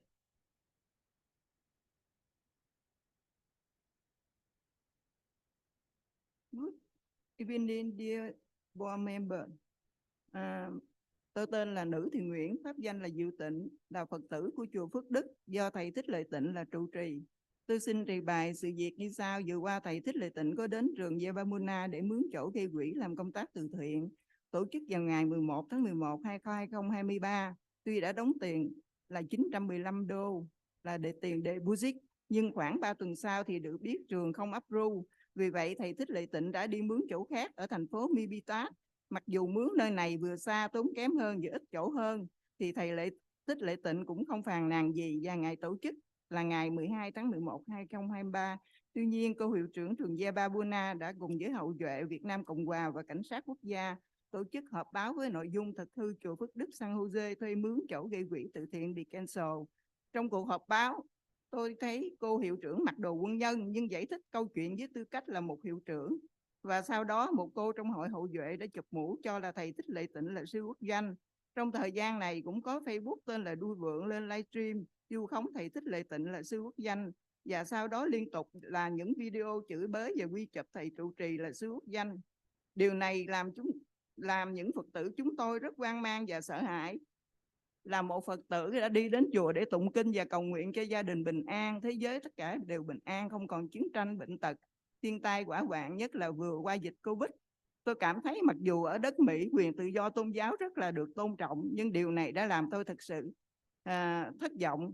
Quyền tự do tôn giáo của tôi đã bị đe dọa. Sau những vụ việc, ngày 2 tháng 11, 23 chúng tôi có đến ESUHSD Urban High School District để yêu cầu mọi học khu giải quyết, nhưng đến nay chúng tôi chưa nhận được tin tức gì. Như vậy là chùa đã làm sai điều gì? Nếu cô hiệu trưởng làm như vậy mà quý vị xét không có lỗi, thì sau này chùa Phước Đức khó mà tồn tại ở San Jose, vì ở cộng đồng sẽ quy chụp chùa Phước Đức Can là you có wrap sư up quốc your danh trụ trì. comment, please, so that we can translate? Finish your sentence. Oh, you did? Okay. Okay. Okay, we'll get it in translation for sure if there is like part of the sentence missing. Oh, okay, but there's a lot, so I will do all of them. Which, yeah, you have 2 minutes. Okay, So what- we'll do the timer. Well, Okay. the timer. Okay. 2 minutes of timer, yeah. My name is Nat Wu, and I'm the Buddhist of the Phước Đức Temple. And like Mr. The monk Latin is like our lead of the temple. I represent the thing like this. The monk Latin went to Papuna to rent a place to do the fundraising on November 11, 2023, and he already put in the deposit is like $915 US. But 3 weeks after, he got that the school didn't approve for that. Therefore, he need to like go to rent other place as far as Milpitas. And this way is a further, and then he has to spend more, and then less of the places for people to come. He didn't complain, and he held it on December 11. But the principal of Papuna, together with the descendant of like Vietnamese Republican and the national police officer, held a press conference with the content of like the truth of the Phước Đức Temple in San Jose, rent the place to do the fundraising, but it was canceled. In the meeting, I saw that the principal she was in military uniform, but she explained the story with the role of the principal. And after that, one of Okay, thank you. All right, the next person that we have is Chan Nguyen.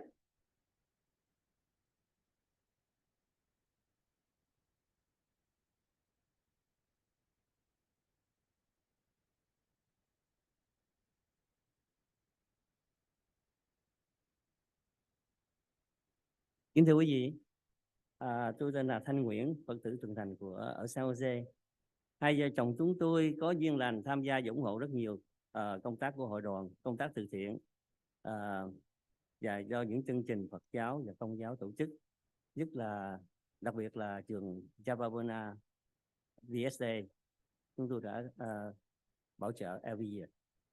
Xuất phát từ một nguồn tin không xác thực, rumor, những người trong cuộc bên kia không cư xử khéo có thể tác động từ một hướng nào đó hoặc từ một cái bản ngã của mình mà con người đã mất đi kiểm soát nhất thời, đưa một chuyện rất nhỏ đi quá xa, trực tiếp hoặc gián tiếp làm cho những YouTuber công kích, nhục mạ tôn giáo, thậm chí kích động muốn tẩy chay những nhà tài trợ, những mạnh thường quân Riêng cá nhân vợ chồng chúng tôi cũng là một người vượt biên tị nạn cộng sản.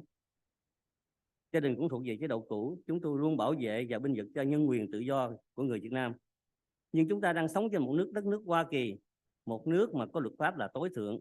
Muốn chụp mũ kết tội một người nào đó, ít nhất cũng phải có những bằng chứng thuyết phục, chứ không thể vu khống và mượn tinh thần cộng đồng để hạ bệ uy tín, thậm chí hãm hại, tẩy chay những thương mại mạnh thường quân như chúng tôi. Luật pháp ở đâu? Luật pháp ở chỗ nào? Ai còn có lòng tin để làm từ thiện? Những chương trình tôn giáo giúp đỡ những cảnh đời khốn khổ. Kính thưa quý vị, chúng tôi đã đưa ra rất nhiều bằng chứng cho quý vị. Đã chờ đợi rất lâu để lấy được sự công bằng. Hàng ngày, các YouTuber và các cộng đồng mạng mang danh đánh phá, chụp mũ và đòi tẩy chay chúng tôi. Chúng tôi không thể chờ lâu thêm được nữa vì sự mất mát về tinh thần lẫn vật chất cho các cơ sở kinh doanh của chúng tôi. Cho nên chúng tôi thỉnh cầu quý vị hãy làm sáng tỏ vụ này càng sớm càng tốt để chúng tôi không bị tổn thất nhiều hơn nữa. Nếu quý vị không giải quyết vấn đề này một cách thỏa đáng, chúng tôi buộc lòng phải mời tất cả các truyền thông báo chí, mạng xã hội can thiệp vào và chúng tôi sẽ đưa việc này ra pháp lý đến tận cùng. Xin cảm ơn. Thank you, sir. Okay, and we have 2 minutes for translation.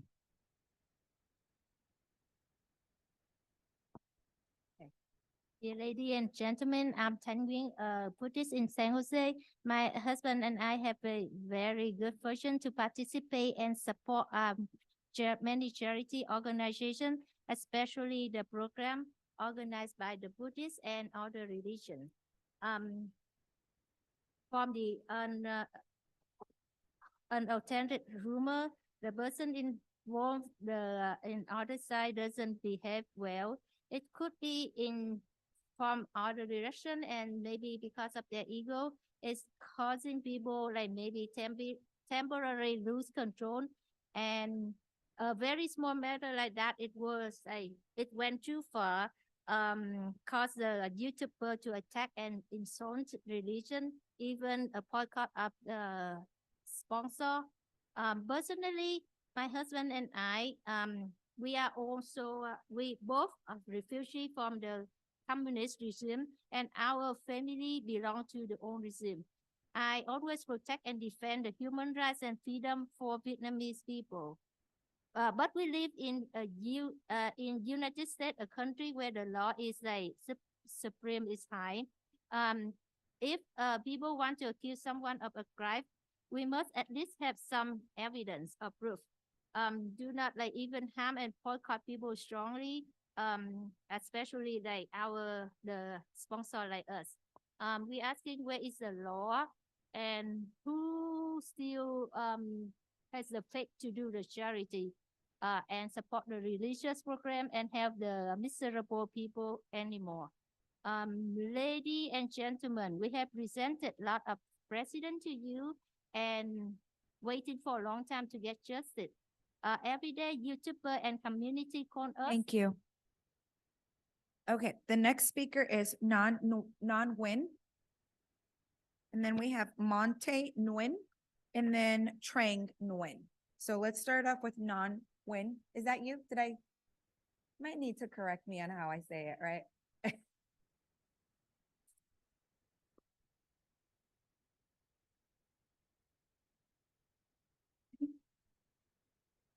Hi, my name is Non Nguyen. Last night, a letter circulated on social media from the principal announcing her reinstatement and return to work.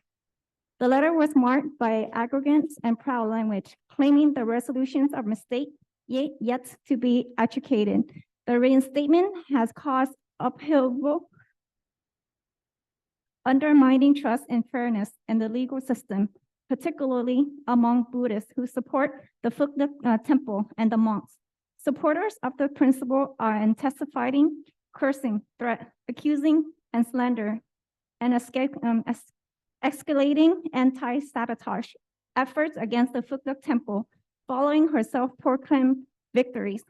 There's a growing concern about the potential of riots, and we appeal to the boards of directors and lawyers for the fair adjustment, swiftly restoring the pure honor of Phước Đức temple and putting an end to an ongoing agony. I am truly heartbroken by the actions of the principal who, being Vietnamese herself, had caused an unfortunate incident driven by profit, jealousies, and envy. In her pursuit of fame, her falsely accused the monks of being a communist, sparkling hatreds and conflicts in the various associations. If the superintendent does not address this situation fairly, more unfortunate events may unfold. I hope justice will be fair and equal treatment. I sincerely wish for a prompt resolution to prevent further emotional distance as this incident has disturbed the community in recent weeks. Thank you. Thank you. Monte Nguyen?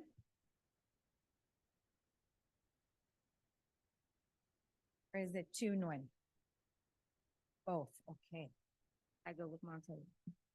Monte, there we go. Good evening, everyone. So my name is Monte Nguyen, dear board members, superintendent, and lawyers. And on the behalf of our Buddhist Association at Phúc Đức Pagoda, so I would like to have something to share. As the other speakers have been putting a lot of good and beautiful words about the principal, we would like to ask them, is it the principal right and position that she spread out to the community that to make a big scene so that she can become famous, or is there some other purposes that lead to attacking and labeling our pagoda master monk as a communist? She did not stop here, but using her actions to call on the community to defend for her wrongdoings. It was proven that last night she even sent out the letter to be reinstated, and we were even more strongly attacked in all Vietnamese media, live stream whatsoever. And they have been slandered, cursed, and humiliated very heavily, and continuously go on live stream to say that we are completely wrong. They push us to the corner and accuse us for the things that we didn't do. But the truth is the opposite through the evidence that we have provided to you. We earnestly and sincerely ask for the superintendent and the lawyer to give us the right response that is fair and just, without fear of the crowd of following the principal's mistakes. I'd like to ask if the principal is qualified to teach and lead other children and the future of generations, or will she teach our children the same way as her slander and lies and manipulation? In our humble perspective, the principal is so dictatorial and that she didn't obey the law and respect the taxpayers like us. So I hope that the board members and the lawyer to give us your right justice so that we could be able to live a peaceful life. you. Thank you. Trang Nguyen? Please don't forget to state your name for the record.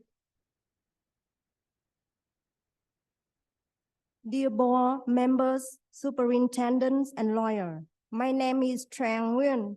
You also understand more clearly than us who is causing the division and turmoil in the community. The principal was provocative, bad-mouthed, cursed, blame, and slander our pagoda. This incident made us very scared and confused and had to stop our activities for fear of violence and destruction that would hurt those who come to the temple. I really hope this doesn't happen, so we urge you to look at the evidence, not the rumors. We are also ready to report to the screen media, help us, and legal action soon. I am appreciated for your listening. Thank you. Thank you. Okay, we have Tran Bon, Julie Dang, and Hung Do. So Tran? Are you Tran? Để Tran? Trang không? Trang không ai trước? Cứ tên gì vậy chứ? What's your name, sir? Cứ tên gì vậy chứ? Your name? Can you ask him his name? Anh em Trần Bổn á. Trần Bổn. Tran Bon. Trần Bổn á. Yes. Trần Bổn. Yes. Thank you. San Jose ngày 11 tháng 11 ngày 16 2023, thỉnh nguyện thư. Kính chào ông giám đốc và ban lãnh đạo của Khu học chánh San Jose. Đồng kính chào toàn thể các hội đoàn truyền thông báo chí, các cơ quan đoàn thể hiện có trong hội trường hôm nay. Thưa quý vị, tôi tên là Trần Bổn, là một thành viên của hội từ thiện Hương Sen tại San Jose. Xin có vài lời nói lên các hoạt động của hội chúng tôi. Hội từ thiện Hương Sen là một hội hoạt động trong tinh thần bất vụ lợi, không phân biệt tôn giáo, không quan hệ với bất cứ một tổ chức đảng phái nào tại Bắc Cali và cả trên đất nước Hoa Kỳ này. Thưa quý vị, tôn chỉ của chúng tôi là giúp cho tất cả mọi người trong tinh thần lá lành đùm lá rách. Và trong suốt thời gian qua, chúng tôi đã được giúp rất nhiều nơi như các ngôi chùa mà chúng tôi cảm thấy chính đáng, và đã nhiều lần gây quỹ giúp cho các người bệnh phong tại Việt Nam theo đường hướng của Hội Người Cùi Nam Cali, giúp đỡ cho các em khuyết tật, mù lòa, nghèo khó tại Việt Nam, vân vân. Và gần đây nhất vào ngày 12 tháng 11 đã giúp gây quỹ cho Hội học sinh VSE tại trường YB thêm tịnh tài để phụ giúp trang trải cho những trường hợp may đồng phục ra trường hoặc đồng phục cho các nhóm thể dục thể thao của trường đã thành công tốt đẹp. Kính thưa quý vị và ban lãnh đạo học khu tại San Jose, hôm nay chúng tôi xin dâng tỉnh nguyện tư này lên ban lãnh đạo, kính mong quý vị xem xét và giúp cho cô hiệu trưởng Mary Paulette Nguyễn được tiếp tục về làm hiệu trưởng trường YB để cô phục vụ cho các em học sinh và giúp đỡ cộng đồng. Vì chúng tôi xét thấy cô là một hiệu trưởng có năng lực, có đạo đức rất tốt, rất cần cho sự giáo dục học sinh cũng như cộng đồng chúng tôi. Một lần nữa chúng tôi xin. Thank you, sir. Thank you. And if you want to give that to the translator, so she could translate for you. And the translator will also have 2 minutes.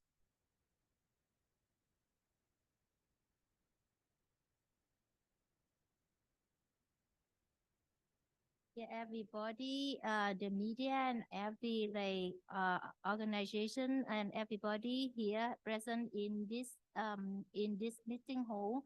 My name is Trần Quang. I'm one of the members of Hương Sen in San Jose. I have something to say about our activities.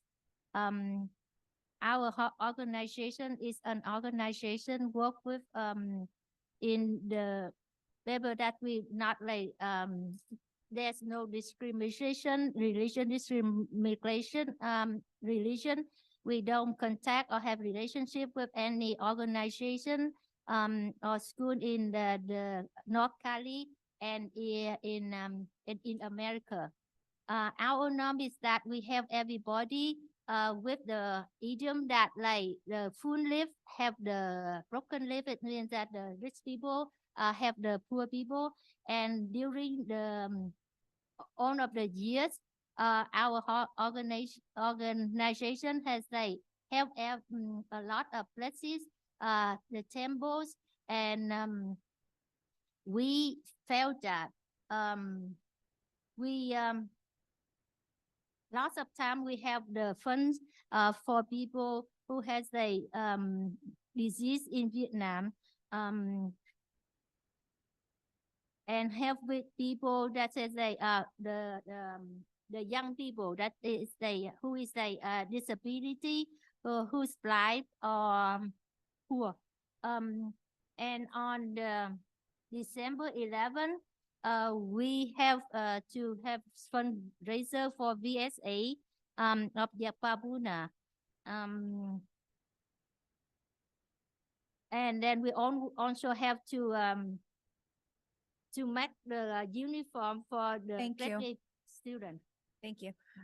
Julie Dang.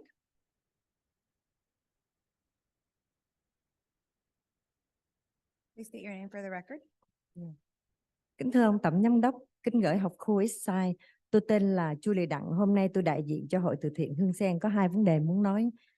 Làm từ thiện giúp đỡ mọi người là tiêu chí của nhóm của chúng tôi. Chúng tôi làm việc bất vụ lợi và làm việc theo khả năng và năng lực của anh em trong nhóm, sẵn sàng giúp đỡ các chùa, các hội đoàn, hội từ thiện nào chúng cần thì chúng tôi sẵn sàng giúp, không ngại, cũng không ngoại lệ. Và cũng là điểm son ở đây là trường hội của chúng tôi đã giúp cho các em học sinh ở VSA là học sinh trường người Việt đứng ra tổ chức gây quỹ, và tất cả các số tiền đưa vào quỹ, tất cả các em học sinh các sắc tộc của người Việt Nam và trường YB. Người Việt chúng tôi luôn luôn dạy cho thế hệ sau rằng nước Mỹ và người dân nước Mỹ gồm tất cả các sắc tộc Khu mang chúng ta, cho nên chúng ta phải biết ơn và trả ơn. Hội từ thiện Hương Sen chúng tôi làm việc bằng tất cả tấm lòng yêu thương, tôn trọng và quý trọng lẫn nhau. Chúng tôi không đứng trước và sau một thế lực nào, chúng tôi cũng không tác động ai và cũng không ai tác động của chúng tôi. Chúng tôi chỉ làm việc theo yêu cầu của ban tổ chức. Vấn đề nữa chúng tôi muốn nói là khi làm việc với cô hiệu trưởng và các thầy cô giáo học sinh ở trường, chúng tôi nhận thấy các em rất là ngoan, lễ phép và chăm chỉ. Đó cũng là nhờ ơn giáo dục của các thầy cô giáo và nhất là cô hiệu trưởng của trường YB. Cô là người hiệu trưởng rất xuất sắc, nhiệt tình, tận tụy, yêu thương học sinh. Cô đã cùng chúng tôi tổ chức một buổi gây quỹ vì tương lai tuổi thơ rất là chu đáo. Nhưng rất tiếc hôm đó không có mặt để chứng kiến được sự thành công tốt đẹp của các em và sự trưởng thành của các em qua cái chương trình này. Thật là đáng buồn. Vì vậy chúng tôi nhóm từ thiện Hương Sen tha thiết mong các cô, các ban của học khu tiếp tục cho cô giáo hiệu trưởng trường YB trở về trường để tiếp tục làm hiệu trưởng, để dìu dắt các em để trở thành người công dân tốt. Kính trân trọng mong. Dạ, cảm ơn. Thank you. Thank you.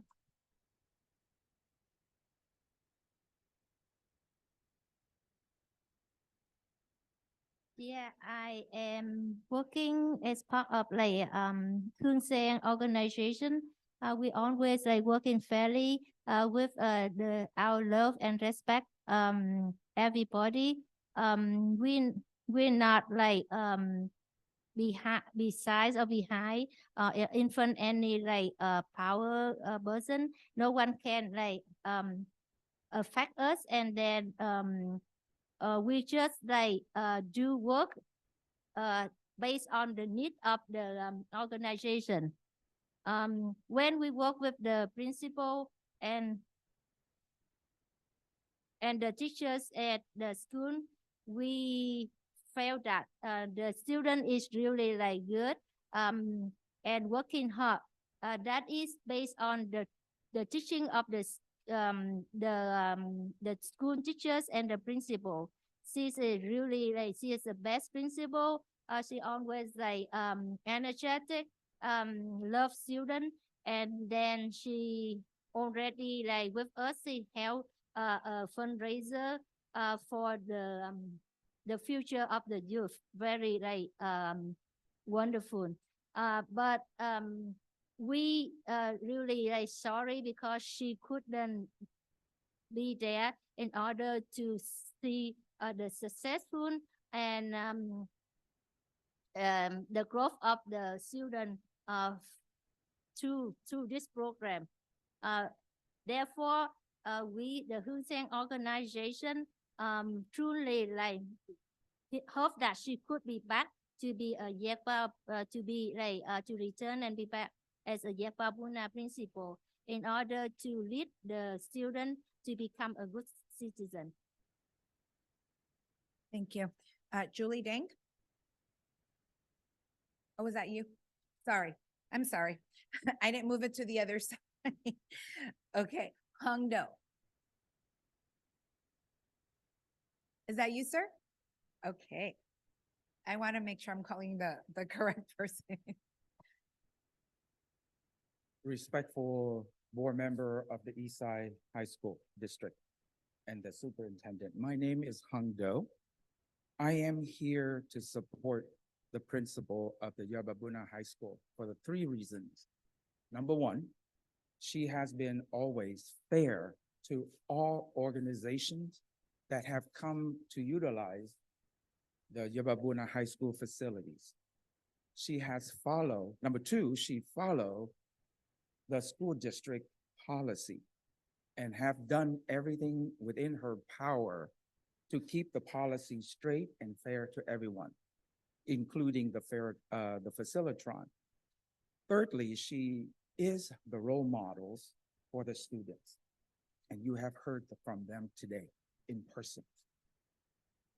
I was there in the fundraising event as well, and I have noticed that the school district has a policy that any activities that related to facilities or students, even those you have been approved for utilizing the facilities, the school board has the right to cancel 70 hours prior to the event.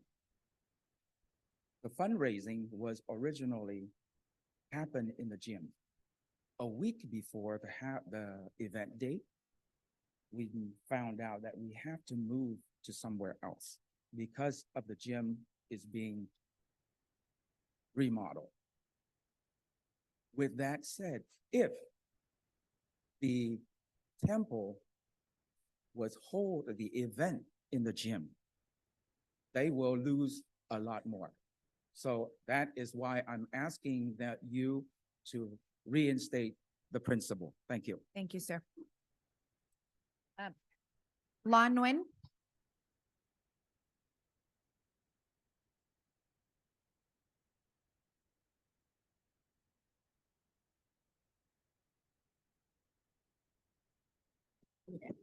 Tôi tên là Lan Nguyễn. Xin kính chào quý vị trong ban lãnh đạo học khu. Là một phụ huynh có con cháu đang theo học ở trường YB, dựa vào những thành tích của con em chúng tôi thì chúng tôi xin hoàn toàn ủng hộ cô hiệu trưởng trở lại trường để mà dẫn dắt các con. Cảm ơn. Hi, I'm Lang Nguyễn. I'm one of the parents of Jepapuna School. Based on success and the growth of our kids at the school, we really hope that she can be back to be the Jepapuna. She can return to be like the principal again. Thank you. And I think I called these two people, but I just want to make sure because I want to make sure everybody that filled out a form has an opportunity to speak. Dong Fong, did you speak already? You yes? Okay, great. And Tuong Hong. That's you. Great. Okay, we got all the speakers in person. Thank you. Yeah. Do we have any speakers online, Superintendent? Oh, one more speaker. Okay, you could just come up since we don't have any more other than thank you. And if you could state the name for the record, please. Sure. My name is Kim Pham. I'm a former staff at the Union High School District, and I retired, and so I also the community member. And I've been booking, make reservation a lot for the multicultural religious event with different school, YB, Silver Creek, Independent, and so on. So I know the process of the facilitron. It's very clear, but it may be confused for the first time user because it's only in English. And you see that a lot of people that use it in Spanish, Vietnamese, and so on. They don't know the procedure. And because like they just received, like for us, we just received, okay, that day is clear. We can pay the deposits and so on. But we didn't know you have to wait for the permit and approval from the school. No one told us that, you know? And so I think that may be confusing to some of the first time user using those things. I think the school board need to look at that, how the facilitron work for the community. Maybe they need to revise and so on. That may solve a lot of problem for the people, or in this case, it's just misunderstanding, you know, on how the procedure work.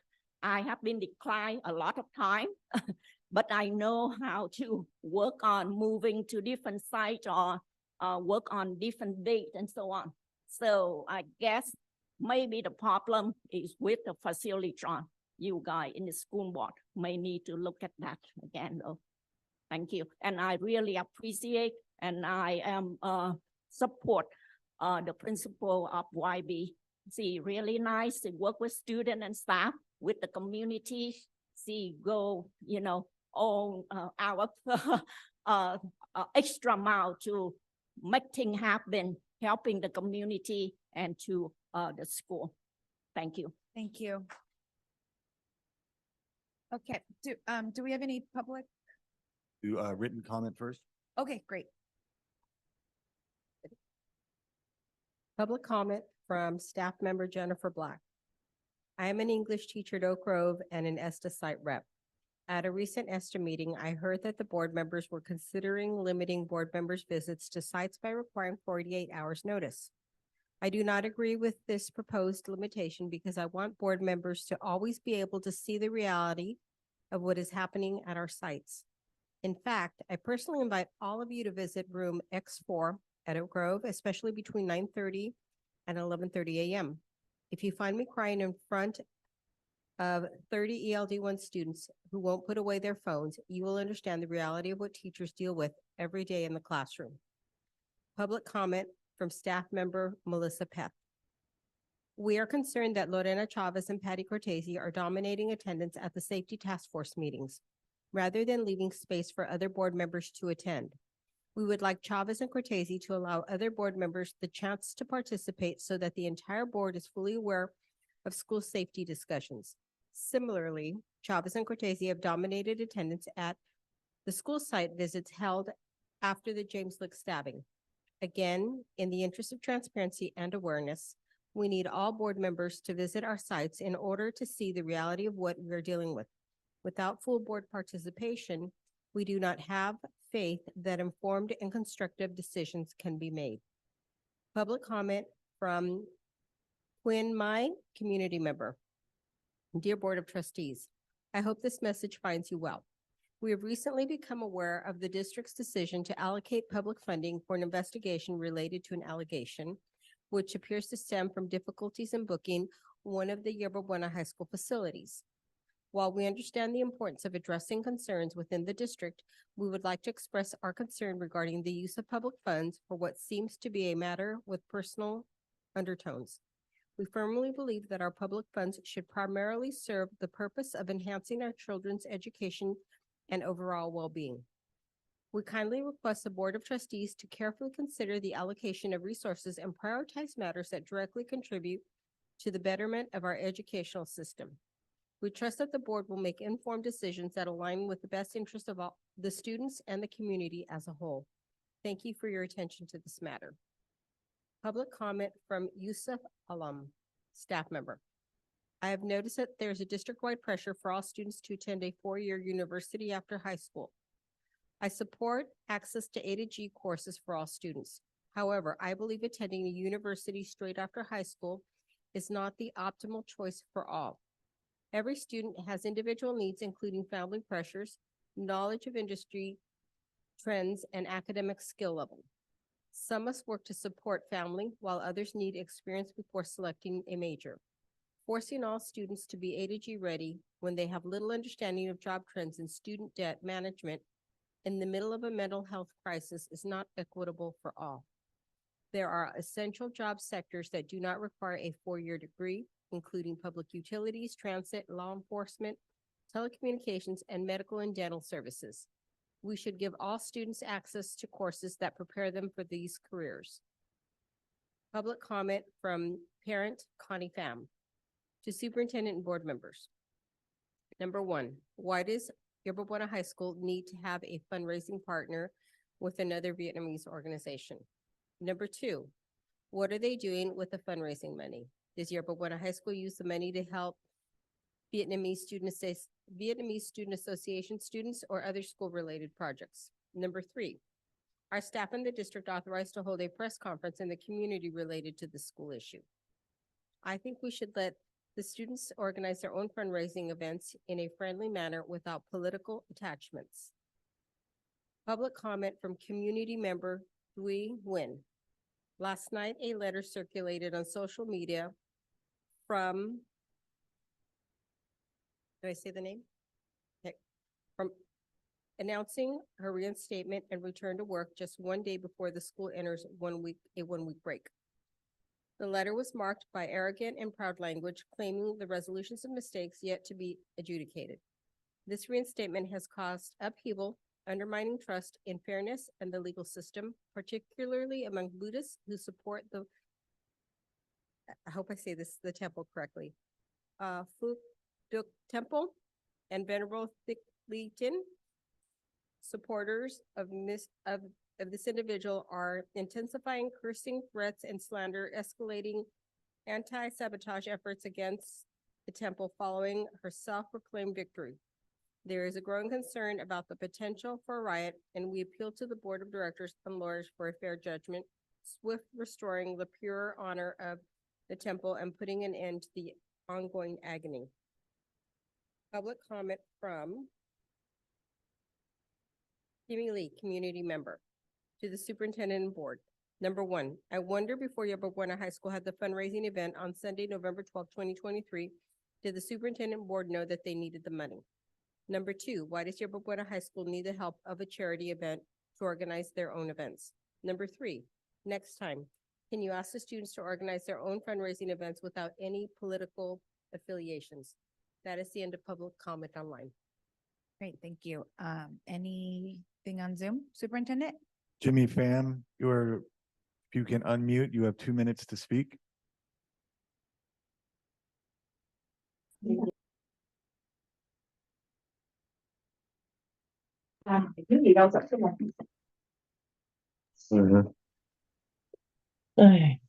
Mấy bà này đi rồi.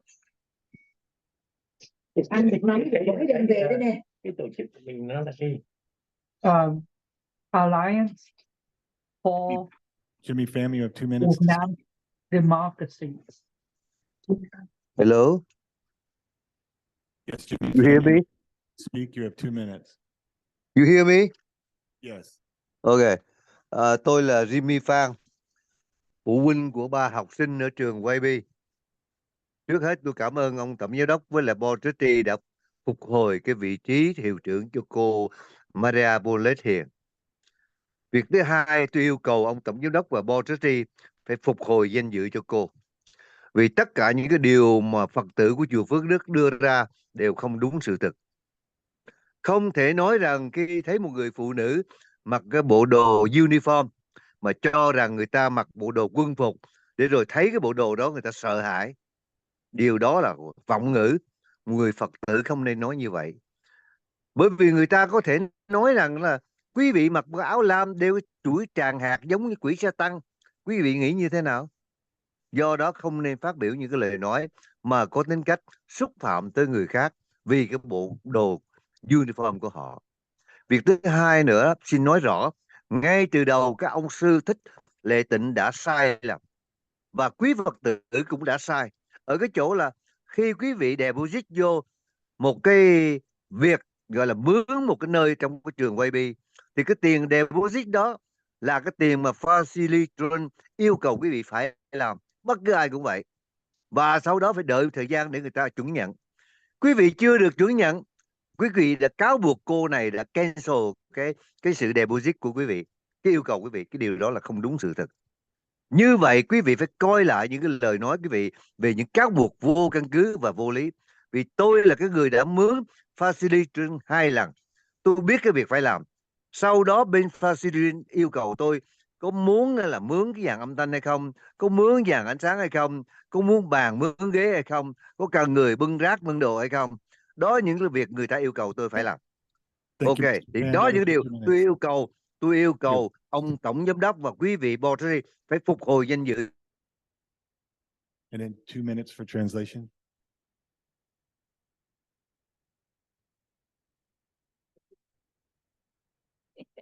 My name is Fan. I'm the parent of 3 students of Yerba Buena High School.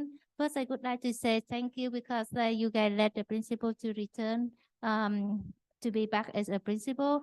But we asked for a return for her bride. When she wear the uniform, doesn't mean that she wear the military uniform. As when the Buddhist, when you wear the Buddhist uniform, doesn't mean that you look like Satan. We said the month already wrong in the first place. When he deposited to rent the white beef place, is what the request to do when you want to rent a place, and we need to wait until it's accepted. Not like saying that her not accuse her because she canceled it. This accusation need to have evidence for that. Oh, that's it. Thank you. Mr. Pardo, if you would unmute, you have 5 minutes. for public comment. Okay, thank you, Mr. Banizzi. Julio Pardo, President, California School Employees Association, Chapter 187. I had wanted to speak on item 1805, item 6. You guys went and you moved it too quickly. And by the time I had my hand raised up, you had already voted on it. So therefore, I will speak to the district about this item in a separate time. For item 10, there are 3 things I want to talk about. One might be negative, one might be considered positive, one's personal. First of all, I've gone around to several sites lately, and one of the things that I hope the district, I know the district knows this, is the fact that we have a hard time holding on to our paraeducators, our campus monitors, and a few other positions. And in speaking to some of these people, when I try to talk to them about participating with CSCA and also being part of our district, is the fact that some of them tell me they don't know how long they will be here. And part of the reason is because of the salary they receive. Now, in some positions, they are lower than some of the fast food services that exist within our community. And despite the fact that we try to emphasize the fact that we have great benefits, when they are the younger people, they're looking more for their salary because they need a place to live. And yes, benefits are important, especially as you become more mature or have a family. But when they're young and single, they're looking more for how to survive. So I'm hoping that we can meet with the district. We have talked about reclassification of some positions. We might have to look at something overall to help these people out. Another thing is regarding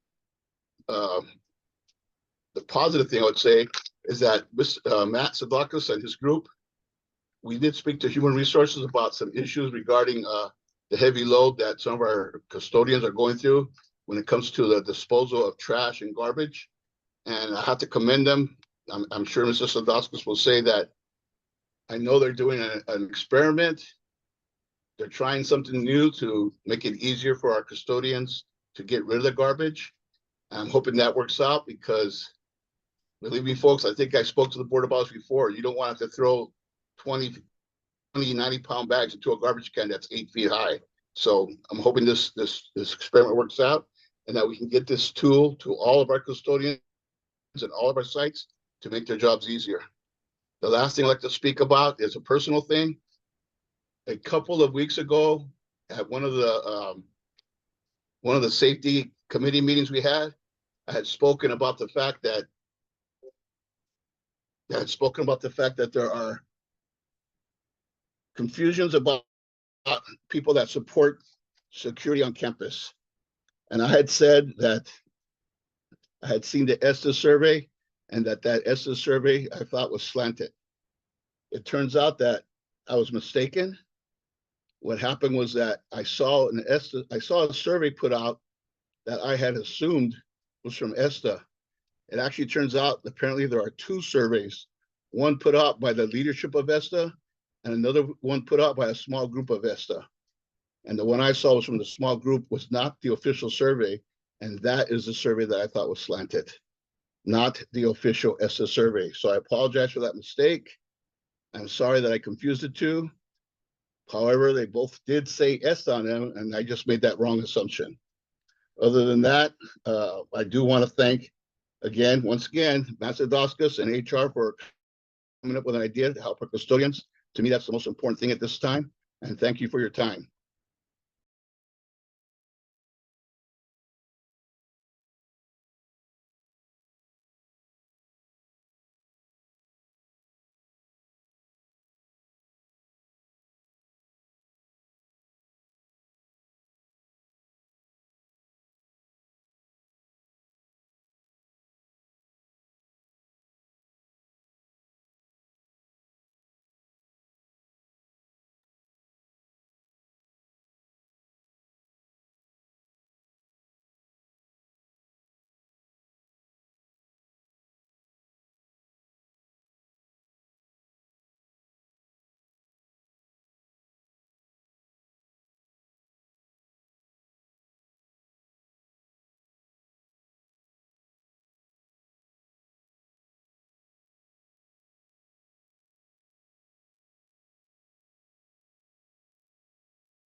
No. Test. Okay. All right. Thank you very much. Yeah, if you could text me if it goes back out, and then we'll figure out what to do from there. All right, you're the man. Thanks. Bye.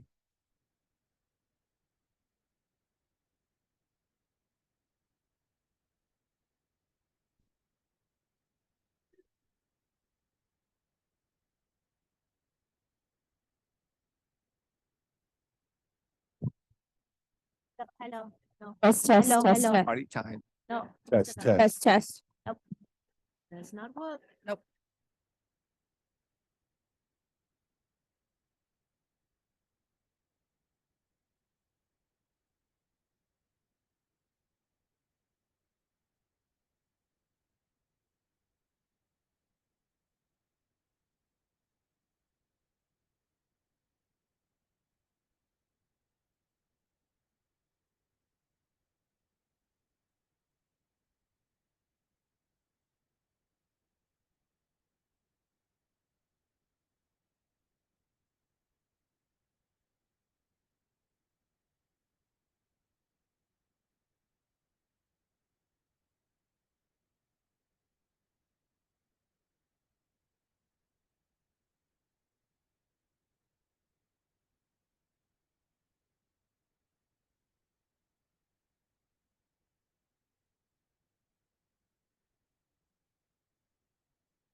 Test.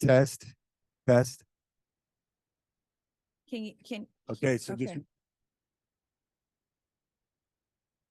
Yeah. Okay. Okay, So- Madam President, we are having technical difficulties with the audio on the Zoom this evening. So what I'm going to request is that we move to the agenda to 1301 so we can take care of any time sensitive items. And if we don't have any auditory or audio problems after that, that we'll go back to 12.01 for our presentations, or 1101 for our presentation since. All right, so let's start with Okay, 1301. 1301, discussion or action to approve the award of bids requested for proposals, general purchasing. I have a question about this one. Okay, Just to confirm, Mr. Superintendent. Oh, I'm assuming that 1301 is security for night watch and things like that. Is that correct? Or are those security personnel being used for other purposes? Any security is for after hours Okay, thank you. I'm related to the role of SJPD.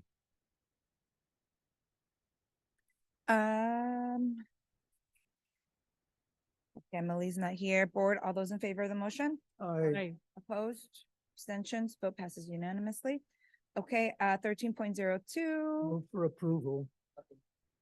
moved by Herrera, seconded by Doe. Board, all those in favor of the motion? Aye. Opposed, abstained, motion passes unanimously. 13.03, adopt resolution 23-24-8, continued funding application CFA and contract renewal of California State Preschool Program. Second. Moved by Lay, seconded by Cortese. All those in favor? Aye. Aye. Opposed, Abstained. Motion passes unanimously. All right, there's nothing under 14. 15.01, approve bond capital projects over 50,000. Move for approval. Moved by Herrera, seconded by Doe. Board, all those in favor of the motion? Aye. Opposed, abstained, passes unanimously. 15.02, plan increment 2 and amendment 1 with Alton Construction for Oak Grove. Move for approval. Moved by Doe, seconded by Lay. All those in favor?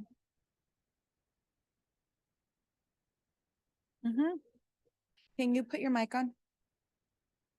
It would be great if I could get just even a 2-minute explanation about this. 1502. Yeah. 1502 is the is the program at Oak Grove High School for modernization of Building K. It went out to bid, and in our design process, it was first bid at a cost. It's now gone through the design phase. It's about a year later of design, and with various changes in design and different elements that were added or moved, it did come to a new cost of $14.2 million, which is higher than the 13. So we're making sure that you're aware of the adjustment. That cost is still under budget for the total program. Thank you. Yep. Mics are back. Hello, yeah. So there is a motion on the floor. Board, all those in favor? Aye. Opposed? Abstain? Motion passes unanimously. That's 15.02. We're now on to consent calendar. Move to That's- approve this consent calendar. Whoa. Wait. Who made a motion? Okay, Cortese, motion moved by Cortese. Do I have a second? Herrera? Herrera, all those in favor? Aye. Opposed? Abstained? Motion passes unanimously. Okay, so that's all the way to 20. Now we are gonna go back to 11.01. Trustee Chavez, Yes.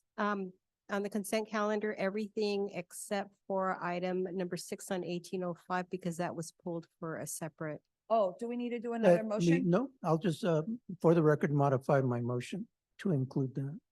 Do we need to do another vote? No? Okay, great. Thank you for that, Mary. All right, so we're back at 11.01, Superintendent? Yes, thank you very much. Earlier this year, the board requested that the administration form a task force to look in the issues of positive climate and safety on our schools. After we had heard a lot of public comment about people having various concerns and various opinions on that. I'm happy to report that a team of about 48 individuals from across our district in various roles have formed that task force. They've met twice. In their first meeting, they looked over identified key issues and also identified kind of where different stakeholders or different perspectives might be and the issues involved. They also formulated a survey which went out subsequently. I want to thank the over 3,000 members of our community, and that's staff, parents, and students who responded to it. And in looking at the data at the second task force meeting, we could see that there are in some key areas very different differences in opinion, but some areas where there is a lot of agree upon, and that allows us to going forward specify and make certain what is the work we really want to do towards positive climate and safety on all of our campuses and across our district. The 4 key areas that the group is zeroing in on is more is what was lifted up is there a desire for more campus security personnel, and there are different ideas and perspectives on who that personnel should be and what training should be and the purpose, and so our task force will look into that.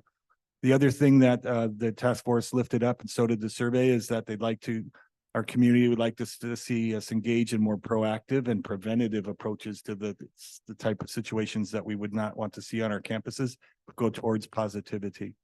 The third element that they'll be looking in is developing clear and consistent consequences for disruptive behaviors, as well as what does follow through look like. And so that's another area that the task force has some agreement, but also some very strong differences of opinion, which we'll bring forward to the board at a future event. The fourth area that they're looking is just an improved engagement with students, and students with each other, students within classrooms, and students with sites and other key personnel on campus. After the second board task force, where they zeroed in on those 4 things, they presented to the 5 of you this Monday at a special board study session that was open to everyone and the public. And there were members of the public that came in and shared their ideas, but then you also had a chance to let the task force kind of catch you up to where you are. And you've asked for us to, or the task force to zero in on two main areas and also to give kind of, hey, what is the group's thinking? Where is it? And some, not recommendations, but ideas of directions of where we could go, where there's alignment, and then where there's points of disagreement for us to be able to articulate that so that the board is aware of the different ideas or perspectives that people are bringing to the table. So that's what we'll be doing next as a task force. It's been interesting that a lot of work has been done at James Lick, and the conversation continues at that site, most among their staff with administration and also personnel from Ed Services. And so while early efforts about creating a more common entry point, getting the APTS at that site or the associate principal at that site, a second advisor at that site, the second campus monitor there. They've established non-attenders to go to the hub and get some services there. They're also going to be piloting an in-house suspension that's tied with an additional social worker that can meet students and what's going on. How can we change the habits of doing and habits of being on campus and the relationships between, and we'll continue that work going forward. And a lot of what's the conversation that's happening at Lake is also happening within the task force. And so we're going to continue moving that work forward. I know that at our last study session, there was a call for an additional study session, as well as establishing a timeline for that might on some of these items take a little more time without not waiting forever on some of the things that feel more immediate to people. So that's where we are, and that's the work we're going to do, and we're doing. And I want to thank everybody that's on the site every day, engaging with our learners and engaging with young people to make positive decisions on their campuses and setting a tone of engagement and positivity. And the task force will keep working towards both of those concerns, the positive school climate as well as safety. Thank you very much. Thank you, Superintendent, and thank you for bringing the whole board in, this past study session so that everybody had the opportunity to engage and hear what those 48, close to 50 people are saying, and making sure that all voices are at the table and truly heard. And I want to just say thanks to those people for their time commitment. I mean, this has been a short window for a lot of participation. And while they get a cookie at the end, each of them, Right? the time that they're spending on this, they had a Thursday before the 3-day weekend, came back for the Monday. Oh my God, the dedication is tremendous, and thanks to them. A quick question.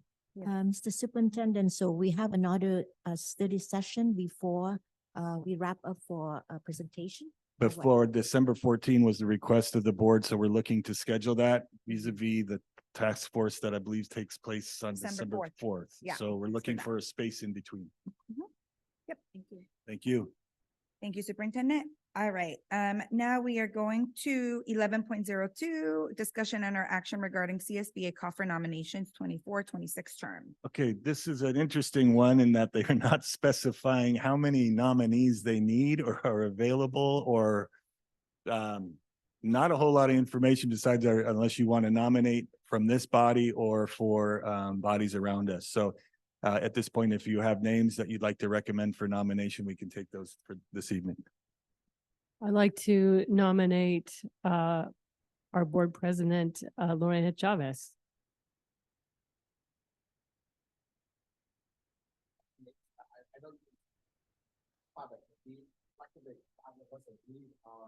What we might agree on in terms of names, so we can, because I see both of my colleagues to the left and my right. I certainly don't want to discriminate against either one of my colleagues here. I think my term will be 2025, but Lorena term will be 2024. So I think we can nominate or, vote for Lorena.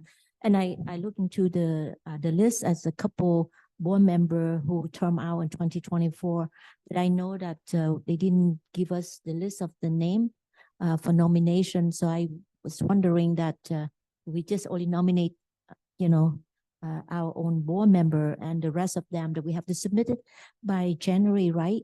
So. And they need to be nominated by their own collective board. Okay. January 7 is the due date Yes. on this. And so they, like I said, they did give us the list, but not necessarily talk us about openings and needs. So. All right. So Do we nominate others? I'm sorry, do we nominate others or only the people within our internal? Am I correct? Yes. So you were the only. Got it. Okay. Got it. This is just the nomination. Okay. So All right, please. Nominate. We have a board nomination and a president. second, right? Yes, Second. Lorena. Lorena. Okay, so this is a motion. All those in favor say aye. Aye. Opposed, abstain, motion passes unanimously. Thank you, colleagues. All right. Principals. Yeah, look at that energy, right? Just, I'm ready. I love it. Floor is yours. So with public comment with our principals as aces, I think you've been awarded 5 minutes to speak. I think you can work against you too. All right, give me a second. We'll pull up your presentation. We have an interesting hybrid approach this evening.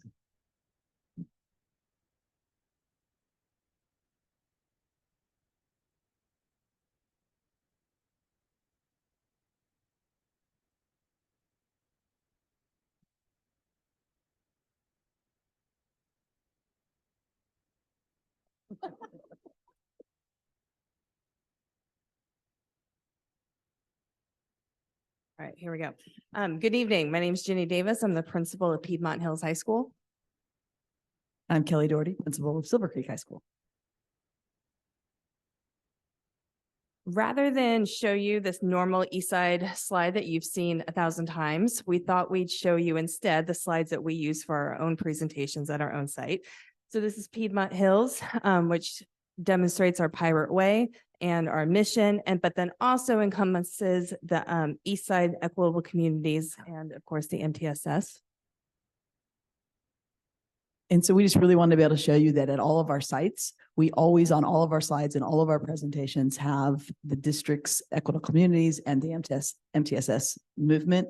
And then for us at Silver Creek, we talk about the transferable skills of speaking, writing, reading, and listening, or we swirl. And then also our Creek Way.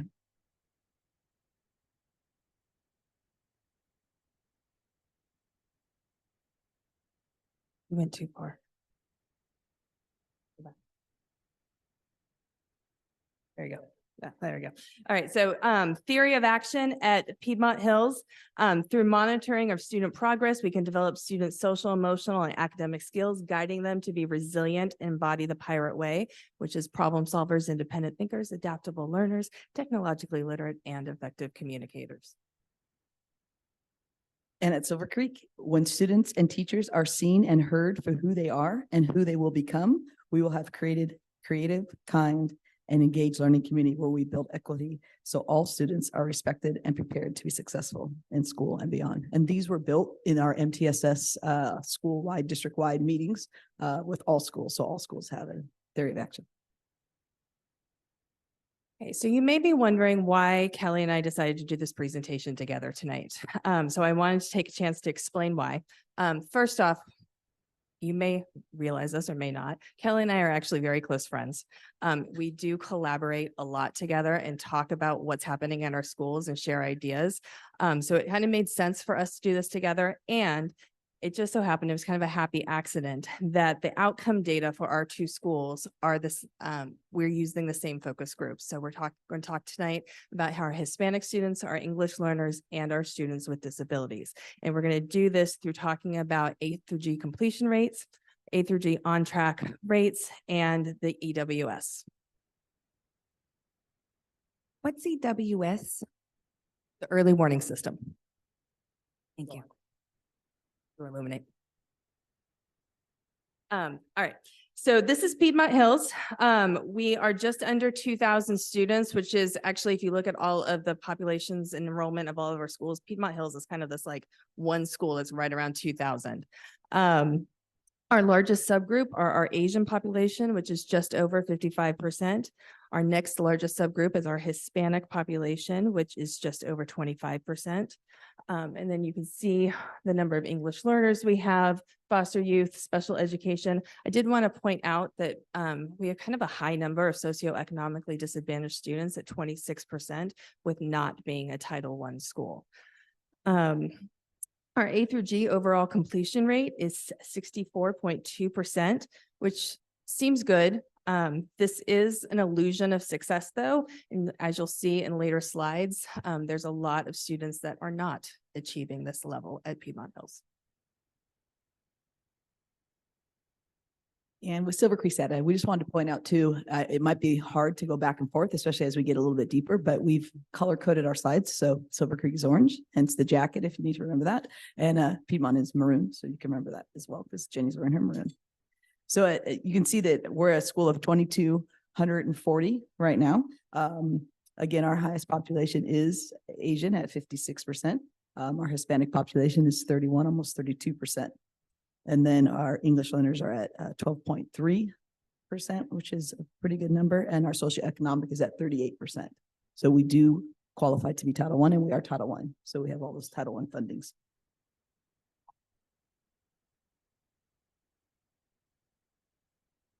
Okay, so Piedmont Hills is graduating students at a higher rate than are meeting A through G. A lot of the work that we're going to discuss tonight will be attempting to close this gap, as well as the gap with the students achieving the Eastside Spartan Promise.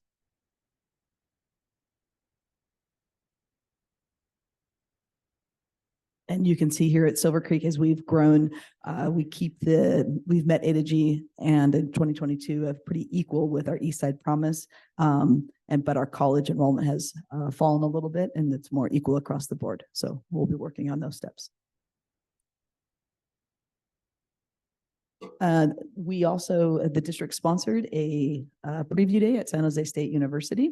And so between Piedmont and Silver Creek, we had 165 students attend with our chaperones and buses. So it was a very successful event. And I think our students really got opportunity to see what San Jose has to offer so that we can continue. And we do continue to talk about the Eastside Promise and how every student on our campuses have the opportunity to go to San Jose State if they have their 2.0 GPA, C minuses or better in A to G classes. So we're really proud of this. So I have to admit, I realized about 5:30 this afternoon that this chart shows the wrong data. It's supposed to show the A through G overall completion rates for all of the subgroups, but this is actually graduation rate. But I think that's kind of a happy accident because it's going to show that our graduation rate overall is fairly high, even for all of our subgroups. But when we get into the A through G completion rate, much, much lower. So, all right, so this is a breakdown of the subgroups we're focusing on. So you see our Hispanic students, our English learner students, and students with disabilities. And then you have the overall Piedmont Hills for the past 3 years and compared to the district. And so you see all of the subgroups that we're going to be highlighting tonight, the Hispanic students, the English learner, and students with disabilities are all significantly lower than the school as a whole in the district in terms of A through G completion rate. So with this 4-year data, how have I, as principal, approached this? I really took this as a chance to bring a culture shift to Piedmont Hills, and started the school year talking to the staff about to capture that pirate ship motto, we are one crew and we serve all students. And using the hierarchy of change model, that really focuses on the purpose and mission first. In the second semester this year, I want the staff to relook at our mission and vision to encompass this idea of serving all students. Also, along these lines, we sent the Professional Development Committee at Piedmont Hills at the end of October to the Inclusion and Equity Conference, and I really want to say thank you to the district for funding this and sending them. So what they learned was all about inclusion and what that means and like how education as a whole needs to change to really encompass this idea of inclusion. Just today, we started this work and training the staff in this. During collaboration today, staff learned about inclusion and equity and what this means in education as a broader scope, but also what it means for Piedmont Hills. Another thing that we're going to do in this area is re-looking at our master schedule. At Piedmont Hills, most of the elective classes we offer are advanced placement classes. This does not meet the needs of all of our students. So we're going to look at our master schedule and look at classes that we need to offer that will meet the needs of all of our students. And I think it was dumb luck, shall you cause it, that we did have the graduation chart in here instead, because if you look, our graduation rates are about the same across the board, even in all of our subgroups, coming in at 95% overall, 5% above the district. So that's another reason why we work together. How much above the district? 5%. And if you look at our 4-year data of our subgroups, you can see that we're starting to increase for Hispanic and English learners, the number of students who are A to G. We obviously have to continue to work on our students with disability because they've seen a 7% drop. But overall, we are at a 60% rate of A to G students. So this is why we've obviously picked these 3 groups. And so how we're addressing this over the next 4 years is that we want to increase the number of school-wide cohorts, and I'll get into that in a little bit. But we currently have one with where our English 1, our Spanish Heritage, and our Math 1 kids are in the same group. So 30 kids have the same teacher for those 3 things. Our long-term goal will be training bilingual students to become tutors for EL students. So we think that'll be great. We're trying to get that off the ground for second semester, but it might have to be pushed back next year. We're also increasing our co-teaching model for our special ed classes. This is the first year we have one teacher doing it with English, and then pushing it with math, but co-teaching with English. And we haven't done that at Silver Creek yet. So we're really proud of that and want to build that. And then we really do need to have a better comprehensive student support team, SST. So we'll be working on that. And then create a parent-teacher conference program. We talked about this in the parent engagement meeting that we had yesterday here at the district, where we bring parents in, maybe on our collaboration time, or maybe do some shorter periods, and bring parents in with our struggling students to meet with teachers one-on-one.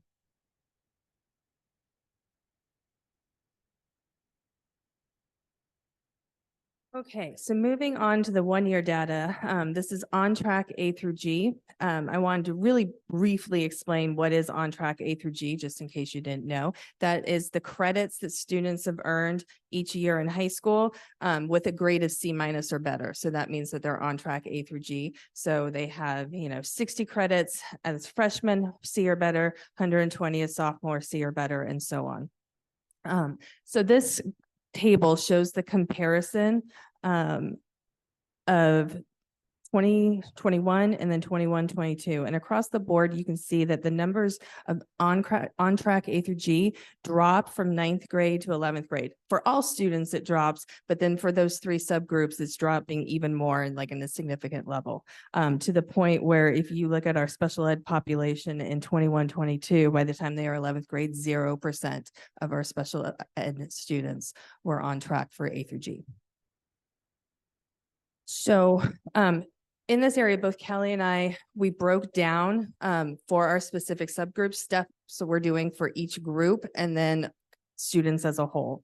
So for our Hispanic students, our APTS is meeting one-on-one with these groups of students to make sure, talk about what's going on and pulling them up. We also have a robust and are really re-upping this, a PBIS positive behavior responses with our Pirate Gold, which when students do something fabulous in class, they get a Pirate Gold, they get a snack in the office. They really like it. It's very popular. And then each week we have a drawing with their card. So they get a t-shirt. And then every 6 weeks we do Pirate Way recognitions. And so really honoring students and for things other than academic success to hopefully with relationship building and having connections to school. For our EL students, the counselors are meeting one-on-one with EL students that have a D or an F. Again, what supports do they need and finding out what's going on to help them raise their grades. And then more significantly, though, this is the first year that Piedmont Hills is offering ELD classes in over 10 years. We had always traditionally sent our ELD students to Independence High School, but now we're bringing them back to Piedmont Hills. And so it's been a really nice change and part of that culture shift that we're experiencing at Piedmont Hills. And for our students with disabilities, the counselors are now attending IEP meetings, and that has been a really great change and that robust conversation about what they need to do to stay on track for A through G and what their future brings with that, and having that be part of the IEP team and that conversation. And then also this year, we brought co-taught chemistry to Piedmont Hills. We found that chemistry was the class that our special ed students were struggling with, the general education class that our special ed students were struggling with the most. And so we have a class that's being taught by a general ed science teacher and a special ed teacher, and it's going great. I'm like so happy about the success that they're finding in this class. For all of our students, doing a lot of work with the staff on looking at this data. I, in several staff meetings, have showed them data and told them, don't look away. We have to own the data that's not showing us in the best light. And we have to really acknowledge that some of our students are not being successful. We also, I brought a little prop to show you, our MTS TOSA made this. This is 30 tier 1 strategies. It's on cardstock that we gave to every single teacher for something to keep on their desk. On the other side is all the phone numbers of the office. So it's like a very handy thing that teachers are going to want. But it has this list of tier 1 strategies. So it's kind of a quick guide of like what tier 1 strategies they could use. She also makes every month a newsletter with tier 1 strategies, highlighting different tier 1 strategies. Right now, she's writing the newsletter. It's going to come out in December. And so the strategies she's highlighting there are tier 1 strategies for review because finals are coming up. And so how do you review with your students in class? And then also we have what called the potty bulletin. It's in the bathroom, but it's got tier 1 strategies and little quick reminders of things. And it also is recognition of like great things that the staff are doing. In the departments, each department is working on common assurances and common assessments based on the principles of grading for equity.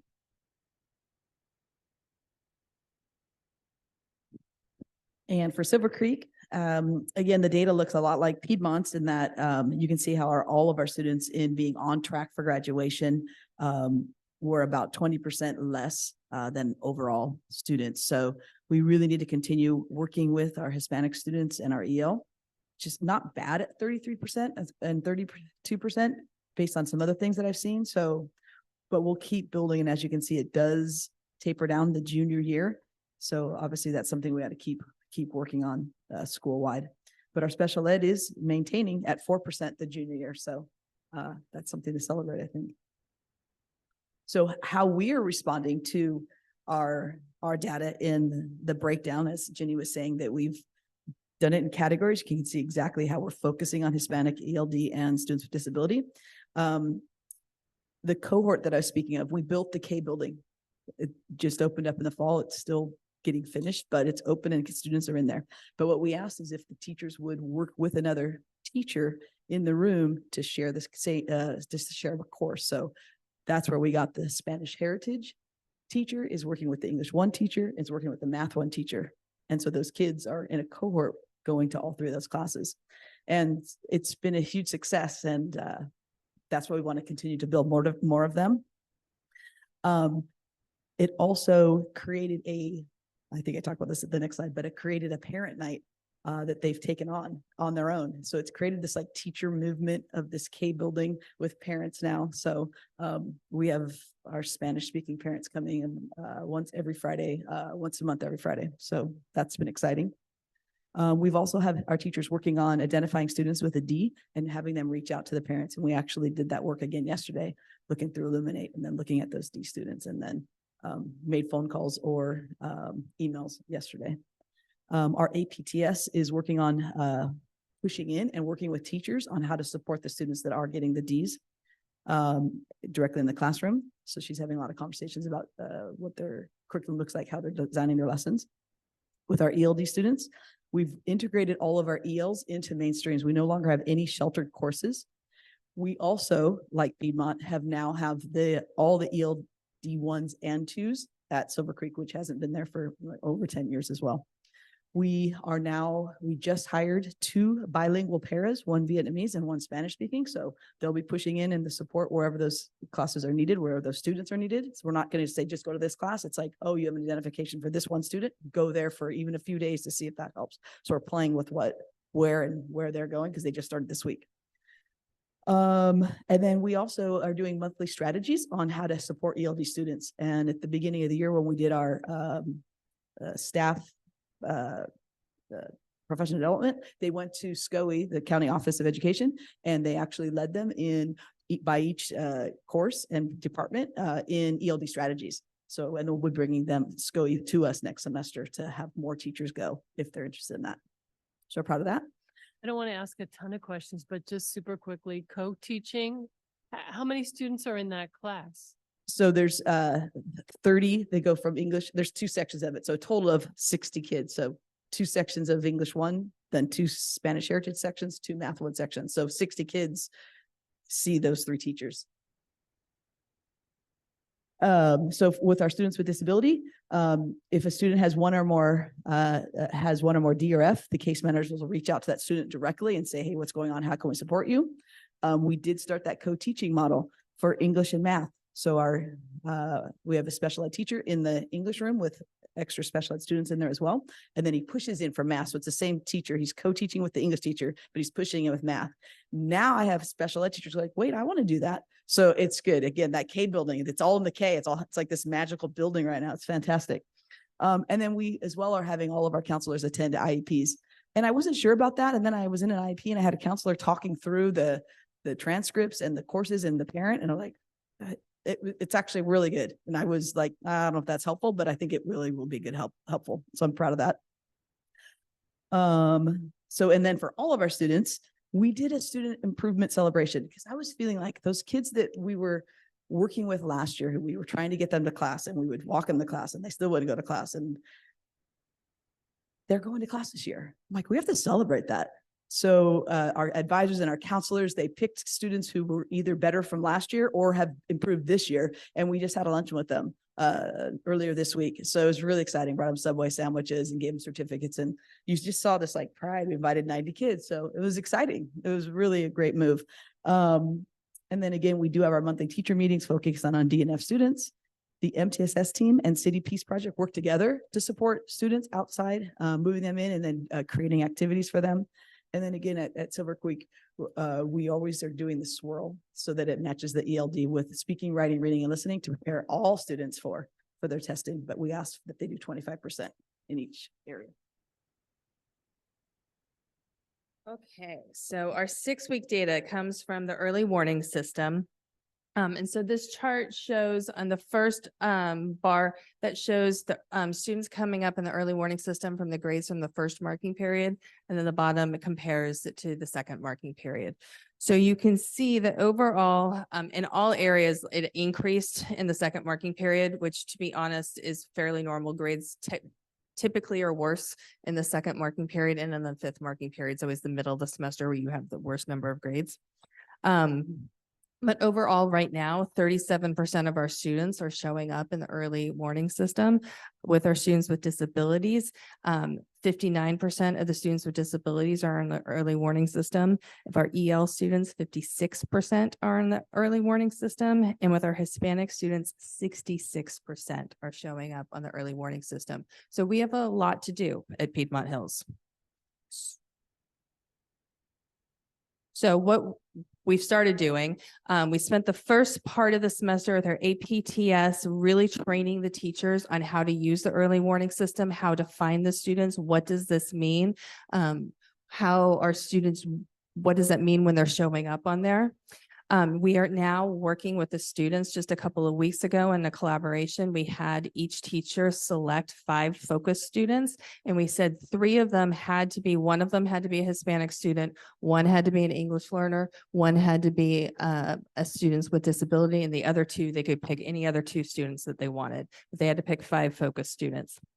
We are really starting them with relationship building first. Like first thing they have to do, have a conversation, one-on-one conversation with each of those students. Give them a pirate gold for something that they did great in class. And then the next step is to start with the tier 1 strategies.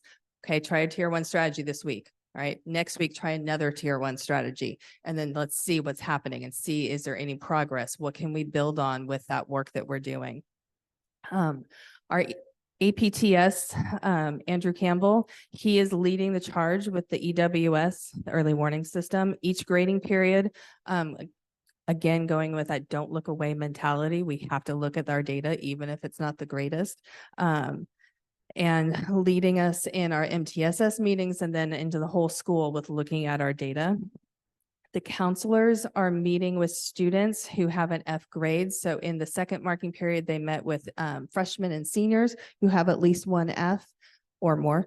And then this grading period, they're doing it this week. They're meeting with the sophomores and the juniors and any new 9th or 12th graders who have enrolled at Piedmont Hills. And then, of course, we also have the care team, which looks in depth at students that maybe need support and like looking at, okay, what else can we do for this particular student, and looking at the student as an individual and figuring out what else can we do to meet this particular student's needs. Jeannie, can I stop you right there? Yes. With an F grade, so we just focus those students, or are we gonna look into those students who has D grade? So for the English learners, we're looking at both.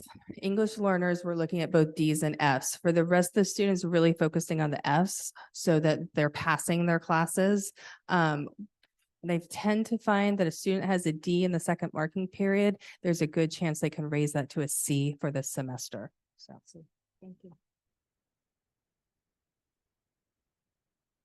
And so this will kind of answer your question where you can kind of look back at Piedmont too. So if you see on the far right, it says students with disability with one or more Ds, but no Fs. So you can see for us, school-wide, 16% of those kids are in that position. For students with disability, 20%. Our ELs are at 19% of those students have a D. And you can see the numbers above. So 58 kids out of 311. And then for Hispanic, it stayed equal from first grading period, but 127 out of 718, so 18%. So yesterday in our collaboration meeting with our teachers, our concentration was to look at kids with a D in your class, write their names down, and then we looked at the early warning system in Illuminate, write down the teachers they have, and we have them in groups of all the teachers who teach freshmen, sophomores, juniors, seniors, and they're all separated in different rooms. And so when they wrote down the teacher's name, they would stand up, they go, oh, who has Mr. Alpert? And, oh, I do, okay. And then they'd go, that Mr. Alpert and Ms. Doherty would go talk to each other about that student. And then they went and wrote letters or called home about that student. So it created a connection with our teachers and our students that are struggling with a D. So that was pretty successful yesterday. It was fun to watch. And some other things that we've done for the 6-week marking period is we trained we're still in the process, but every time we meet with a kid or we meet with a family, we talk about paper, which is on one of our apps that the students have access to that the district pays for. And it's tutoring 24 hours a day. So when a student gets stuck, they can go there. It also will they'll read letters, their essays, and correct them. They'll read their college letters and correct those, help them with that. If a teacher puts their lesson in there, the tutor can see it and help them with that. So it's pretty powerful. So we're just kind of helping with that, get them up on that. Our APTS has done some great job leading collaborations, kind of that training I was talking about yesterday. She created a focus group that's teacher-led, but she's driving that, and then we're leading it with teachers, again, to teach about that early warning system and how to do Illuminate and identify those D kids. And we just keep talking about it. I think that's been the biggest piece, because if we can get those D kids to the C, now we're closer to the East Side Promise, we're closer to raising our A to G level, and it's meeting our goals. So we're just talking about it more now than ever. And I do believe that once you talk about it, things start to move and address it and look at it head on. We do have our weekly care team meeting, which has been fantastic to support all students. And because all the advisors, the counselors, social workers are in that meeting, and then kids come to the table and then they go out and they work with those kids individually. And our counselors are currently working with one-on-one with juniors and seniors. So there's a lot going on. Okay, so successes and highlights. Construction, if you've been at Piedmont Hills this year, you see construction going on in our new performing arts building. I've continued my weekly engagement with parents through my Zoom with the principal, which I do every Wednesday morning, and then also my weekly newsletter to parents. We've increased the focus on students being recognized for the Pirate Way and like doing like in person, like through the pandemic, I was just sending that through email, and now we're bringing back and recognizing them in person. We gave them cupcakes on Monday. They liked that. We had the 3rd annual wellness fair this year, so that's become a really great Piedmont Hills tradition. And I can't stand before you and not talk about the fact that we have a full administration staff, and thank you for approving the APTS.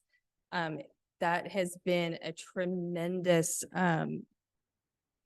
help in helping us focus on the safety and the success of our students, and being able to really like hone in on focus on this work. In the 4 months of school, I honestly, I've talked to each one of you about how important this is, and I have been blown away at how helpful it has been. Like, I knew we needed it, and now actually having it, it's rocked my world. I'm not gonna lie, it really has.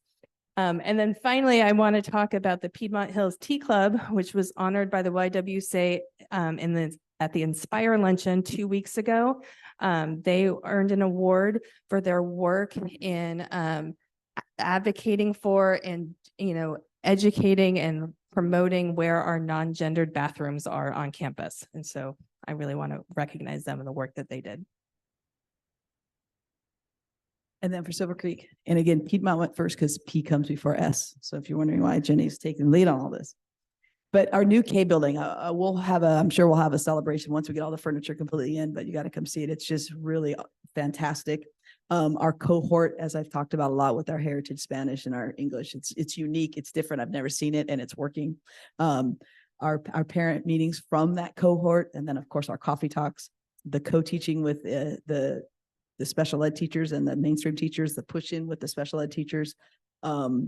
Our improvement luncheon, I already spoke about the swirling. I mean, it's used all the time. Well, I'm trying to do some more swirling, and so you love it when stuff like that happens. And then again, to Jenny's point about the fully staffed admin, it really did make a difference, and you didn't even know it would. And you're like, wow, but we're going deeper than we've ever gone. We've never had these kind of conversations with each other and with the staff, which is even bigger, right? So it's easy to stay up here, but we're really getting down in the dirt and getting dirty with the teachers and letting them really see what's going on, and because we have that extra time to do it. And then thank you for allowing an emergency gas replacement at Silver Creek. We had to walk there yesterday. It's completely done. Gas is flowing, heaters are on, holes are filled. So it's fantastic. It's a great spot. Let the water be hot. Yep. One last one. All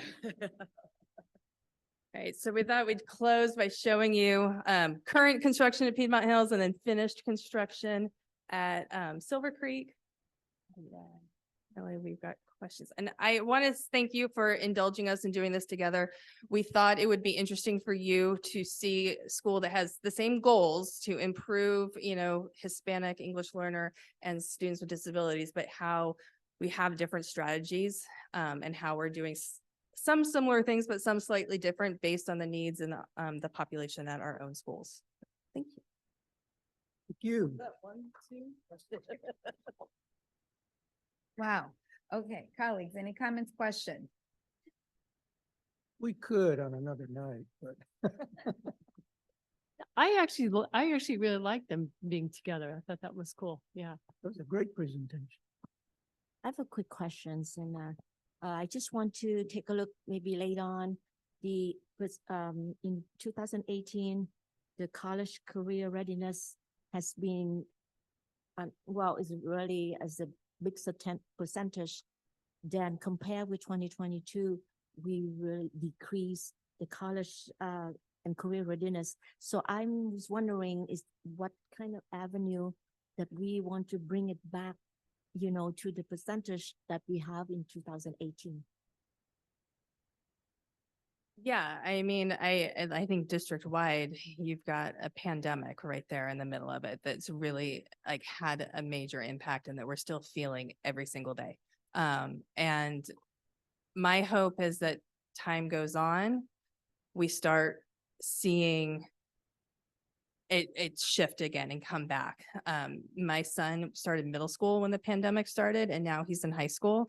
And so I feel like the freshmen in high school were in 5th grade when the pandemic started. And so, it's going to, like, each year now, they're going to be younger and younger when they were out of school. And so I think it will just naturally start to shift, hopefully. But there's a lot of work that we have to do to get there, obviously.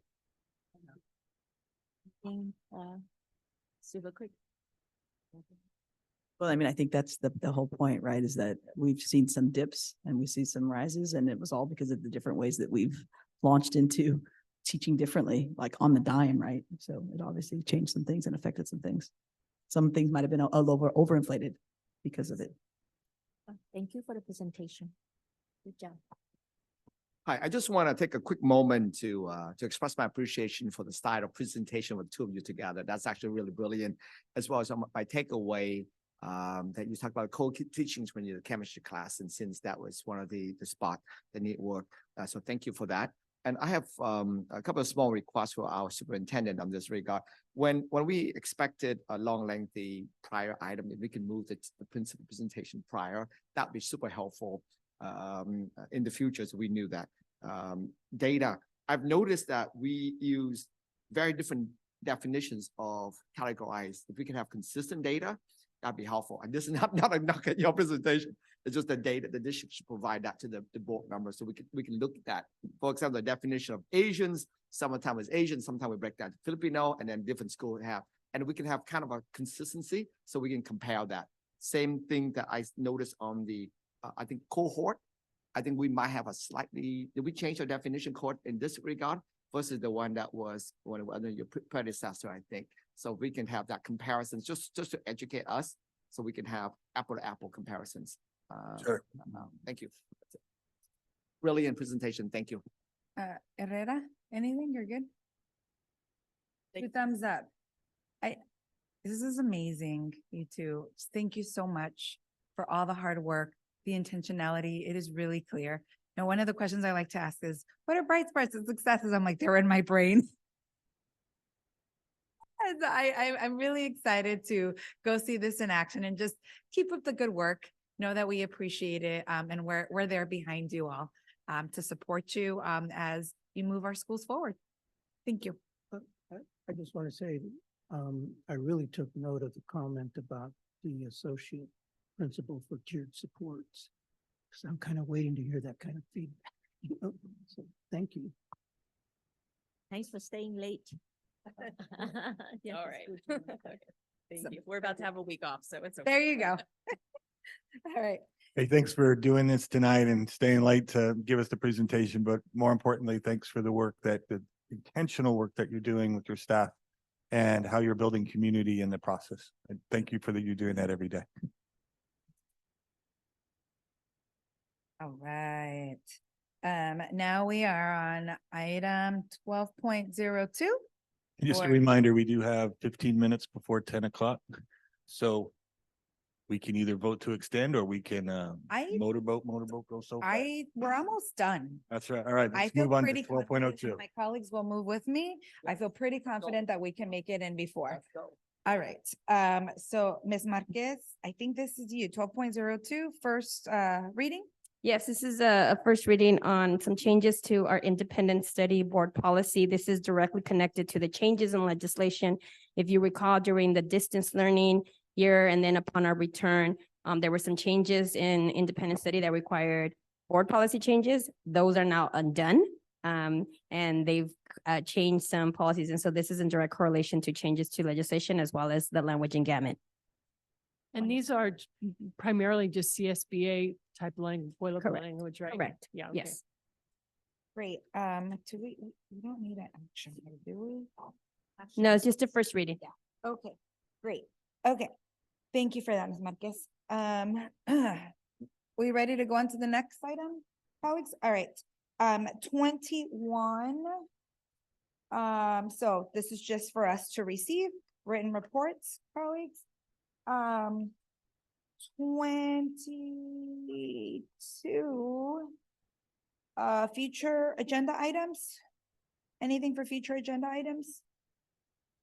No? Okay. Just that the team has updated into some winter because a lot were in fall. So we're adjusting them and we'll continue to work with you on prioritizing and scheduling the items that we know we've asked for. Thank you for that. Number 23. All right, board and superintendent comments. Let's start over here. Trustee Lay. All right, I think it's, thank you everyone for the hard work. But I just, want to mention today, I attend the Work to Future meeting and I saw, Principal Tracy Williams. And myself, we were on the board of Work to Future and both of us were nominated to be an executive committee. So we're gonna have to work together and bring Work to Future to support our students. That's all I have. Thank you. Yeah, go ahead, trustee Doe. No comment. Herrera. Comment. Comment. Happy Thanksgiving, y'all. I hope y'all spend some time with your loved ones and eat some great food this upcoming week. Emily is not here. Superintendent Vanders. I want to thank everybody for the work that our educating community does with our students every day for success. And just a reminder, so we can make sure we get it in the board summary, that due date for that Spartan Eastside Promise seniors is at the end of this month. Please make sure that you turn in that application before November 30th. What Spartan Eastside Promise has said is that you have that 2.5 GPA and have passed the A through G classes with the C- or better. They're ready to take you on, become a Spartan, continue to your education for full participation in Silicon Valley. It's a wonderful opportunity. Not every student is going to take it, but just want to remind every student that it is an opportunity there for them. And for this year's seniors, November 30 is the deadline. Please make sure you apply before. Well, thank you for that. All right, we're going on to section number 24. We will be going back into closed session, but there will be nothing to report. So should we do anything that is reportable right now? Well, President, I have one thing I forgot to say. I want to mention that ESTA will donate 8,000 for our McKinney Vento project for our students. So I want to say thank you for all of the teachers who contributed, for McKinney Vento projects in December. Thank you for including that. And also please, our community, there is a communication that will be out and a link for us to donate for our students that could require a little bit of a boost as they go into the winter months. Last year, or 3 years ago, we had about 300 students identified as unhoused. In this current year, we have 900. Last year, it hit up to 1,242. Well, 1,242, excuse me. Oh, 12,000 is not it, correct. 1,242 students. We have a lot of work to do in terms of state funding of how we fund our schools. We have work to do as a city and a county to address the economic polarity. But this is a moment for us to be able to, as just people, to make a small donation that will make a big difference for our students and their families this winter. So please look for that. Wonderful. Thank you for that. Okay, council? Yes, closed session report. Closed session agenda item 2.03, student expulsion 23-24-003. Motion by member Herrera, a second by member Doe. The board unanimously approves the expulsion as modified to include a suspended expulsion for the second semester. There are no further actions to report. Okay, all right. So with that, the board is gonna continue in closed session and we'll come out to adjourn. But if we don't see you, good night. And just a reminder that there will be no actionable items reported out. So Right. there's no need to stay on to hear any action items for which they've taken action.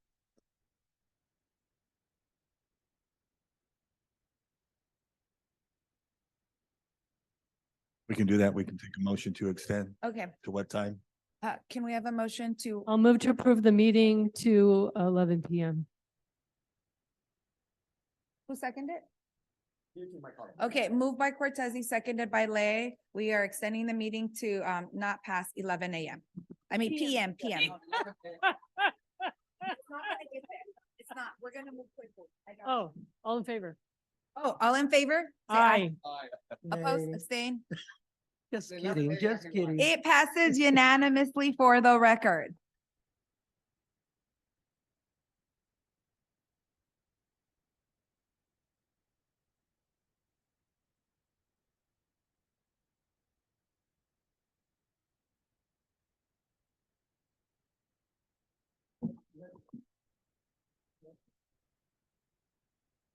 Oh.